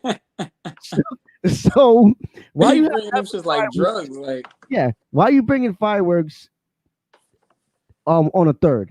You should have bought them in May. Yeah. You should have bought them fireworks in May. Then you would have been good. Facts. Like, come on. It's just like, you're hustling backwards, even for fireworks, Mm-hmm. Like I'm a critical thinker. People like will accuse me of overthinking or overanalyzing. To me, it's no such thing. Yeah, it's no such thing as I that. don't consider it overanalyzing. I just consider me having good observation skills. Facts. Yes, like I posted something on Facebook about the most the most so-called confident people. They're the ones that have insecurities. Major facts. Yes. All the time. Like specifically to women, like I've met women that were like, yo, you're drop dead gorgeous. And it's like, but they have the major insecurities. It's like, everybody wants you, but like I don't get the psychological. That's very psychological, but it always boggles the mind. It's like, yo, how do you have insecurities? Like, Yeah, it's like it's like what it is, and that's my opinion because I don't know this to be fact unless I research it. Okay. And this is just based on my observation skills of observing people in general. It usually they usually like as far as females, they'll dress a certain way, they'll try to look their best. Mm-hmm. They're doing that because they're trying to hide something. Yeah. They're hiding something, so they believe that their vanity is more important than how they act and whatever. Yeah, I And agree. that probably stems from either the lack of the parents being there for them emotionally or what have you, Yeah, jealousy in the household because of some like you like the popular people in school. yeah. Those are the ones that try to put down other people. Those are the ones that have insecurities. That's Maybe all day. Cause the yeah, ones, those same ones, I'm looking at them now, and I never like feel like on some Jenny Jones, like, oh, I was like picked on when I was a kid, and yeah, now I'm better than you. I never think like that. But like looking at a lot of them, I'm just looking like you were the person that people were really like jealous of, or people were really trying to like be around, like, and you're like so unconfident, you're so washed up now, and yeah, it's just like, wow, like that's crazy. But that's what I be trying to teach my kids, like, don't let those smoking mirrors fool you. Like, a lot of these people can bluff it, but when it comes down to like once they leave 12th grade, a lot of people stay there because that's all they have. It's the Al Bundy theory. Like, they peak only in high talking about school. the 4 touchdowns in Polk High, but like we're 39, 35, 40. Like, that's done, bro. 4 touchdowns. You did that when you were 17. Now you Like, work at we the have shoe to move store. on. Like, so I don't live in that high school minds because, like I said, I wasn't the quote unquote popular cat. Like I said, I played ball and I was, you know, if that's what people think is popular, then whatever. But I Mhm. was a very timid, very insecure kid. Like, so I wasn't in that circle. But my Yeah. thing is, now as an adult who's, I guess people looking at like, oh, now you're doing really decent, or like you don't look like you're hurting and things like that. I don't use that to be like, well, I'm better than you. Like, nah, I live my life in the speed that I move. Like, I Yeah. didn't try to move faster than I needed to. I didn't want to have to be around certain people to be cool. I Mhm. never seen myself as cool. I didn't care for none of that. Like, none of that matters to me, because at the end of the day, who you gonna be cool when you're dead? Like, oh, he's in his coffin, but he's man fly. You see, he got Oh, Jordans God. on. Like, who cares? He's done. He's gone. Like, nigga Yeah. got shot by 17 niggas. They shot him up crazy. Like, he's 17 niggas shot him up 7 times. And you do the math on that. Like, how cool can you be? You got man holes in you. You can't open casket. Like, so niggas can't even Wait a see you minute. no more. But like, I'm you sorry. know, I'm out to stop you right there with that one because I'm out to look. I noticed some bullshit with that one. It's 17. 17 niggas coming to kill you. Who are you, John Wick? Like, I don't Wait, know so who you are. so you got 17 people. You want to get shot 7 times? Somebody's a bad shot. There's a lot of bad shooters there. There's no John Wicks in that crew. Like, They're rookies. John Bricks shooting bricks in the gun department. You ever seen when Memphis Bleak was shooting in state property, shooting with the arm twisted? Like, who taught him how to shoot? You didn't learn the Rockefeller Records how to shoot Mhm. like that. Like I'm sorry, if he fired off the DE, he's fucked. I was just like, dude, your arm is done. How you have an arm still? Yeah, It you boggles the fight a mind. DE like that, you are fucked. I'm glad that you understood that reference, because I'm still to this day, I'm like, how did he not break his arm even in a movie? Like, I would, but Yeah, this is why you know that these dudes out here, they watch too much gangster movies and they try to implement that in real life, and they realize that that shit doesn't work that's not because real they life. I really thought that's how you shoot a gun, and somebody really told me like, yo, you can really break every part of your bones in your arms and never yeah, have them again. because that recoil or the kickback, especially Yeah, you fire off a like okay, like okay, you fire in a shotgun, you're supposed to have your feet planted, your yeah, back. So when the shit recoils, you won't get put on your ass, yep, you don't fire what we don't hold the shit with one hand. That yeah, nigga, like remember that video? Two drunk dudes playing with a shotgun. He had the shit in the air. A Jay hit him in his face. Whole shit was busted.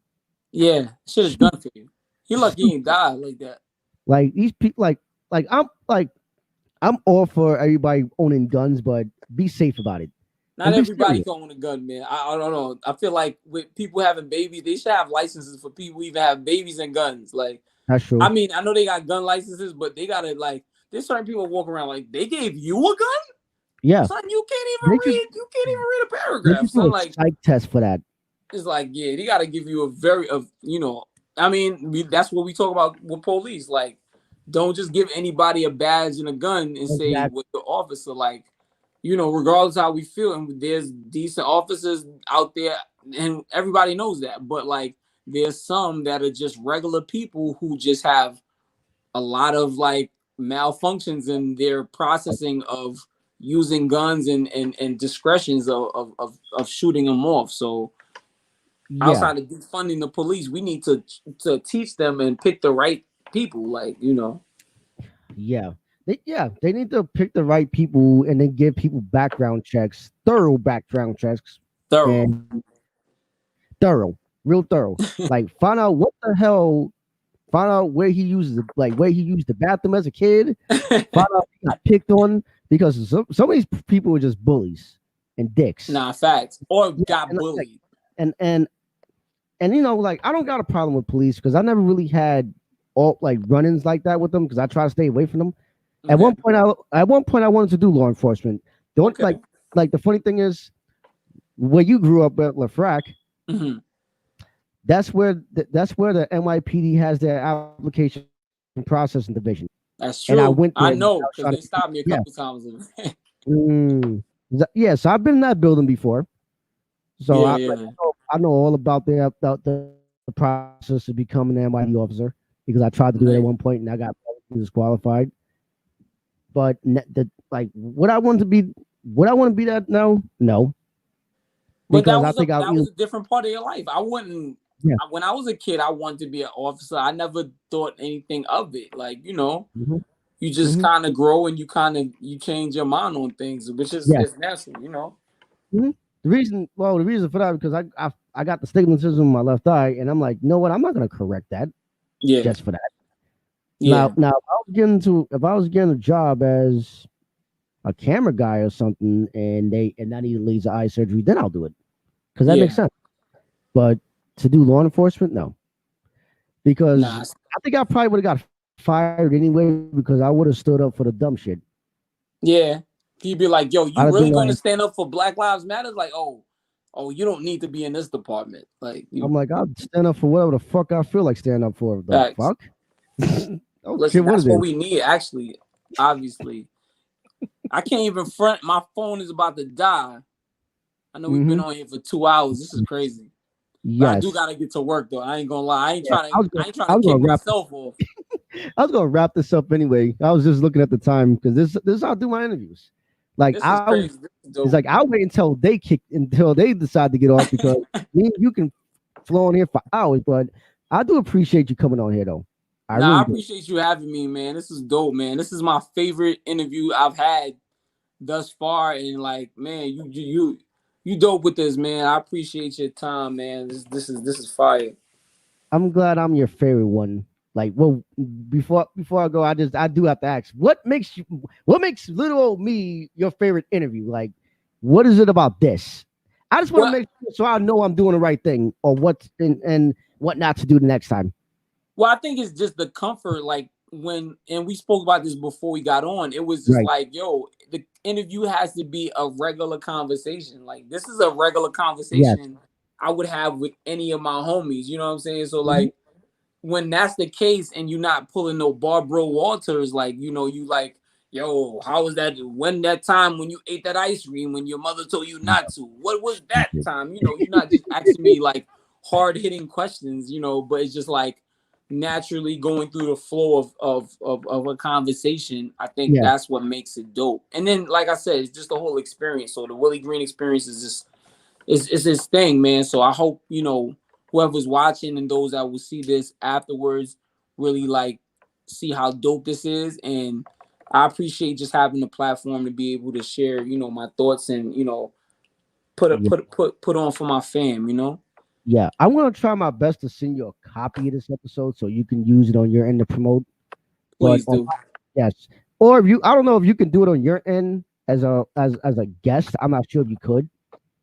I screen recorded a little bit, so You did? I have a little screen record, but Right. yeah. But If outside of anything, that, nah, it's cool, man. Like Yeah, I mean, I'll try to send it to you like either tonight or tomorrow somehow. But I am gonna chop up this like I do every other my episode. So it's gonna be some segments I'll take out of here and then post it on Instagram randomly. So if you see that, that's where that's me. Tag that's me. cool. That's cool. That's cool. Before I go, I do want to give some shout outs. Go ahead. Shout out to Love for Art Media. If you look on the ticker, you see all the information. Shout out to Knox, shout out to Keith, shout out to Lana, shout out to Ox, shout out to Cliff, shout out to Monbell TV, Barely Functional. Shout out to Mums and Fritzo Podcast. We're gonna be back on. Shout out to everybody, man. Shout out to Rain Check. Shout out to P Grease, Angie, Kayla from the Dream Team, Tish, like Liz, like so many people that's part of like everything we do, everything that we've been kind of handling in the last couple like years, couple months. So I'm just happy. I'm very I'm blessed, highly favored, and I just love being with people that have that same mindset. So thank you for this. No problem, bro. And it's it's been a pleasure. It's the William Green Experience right here on YouTube and Speaker Radio. Y'all have a good night.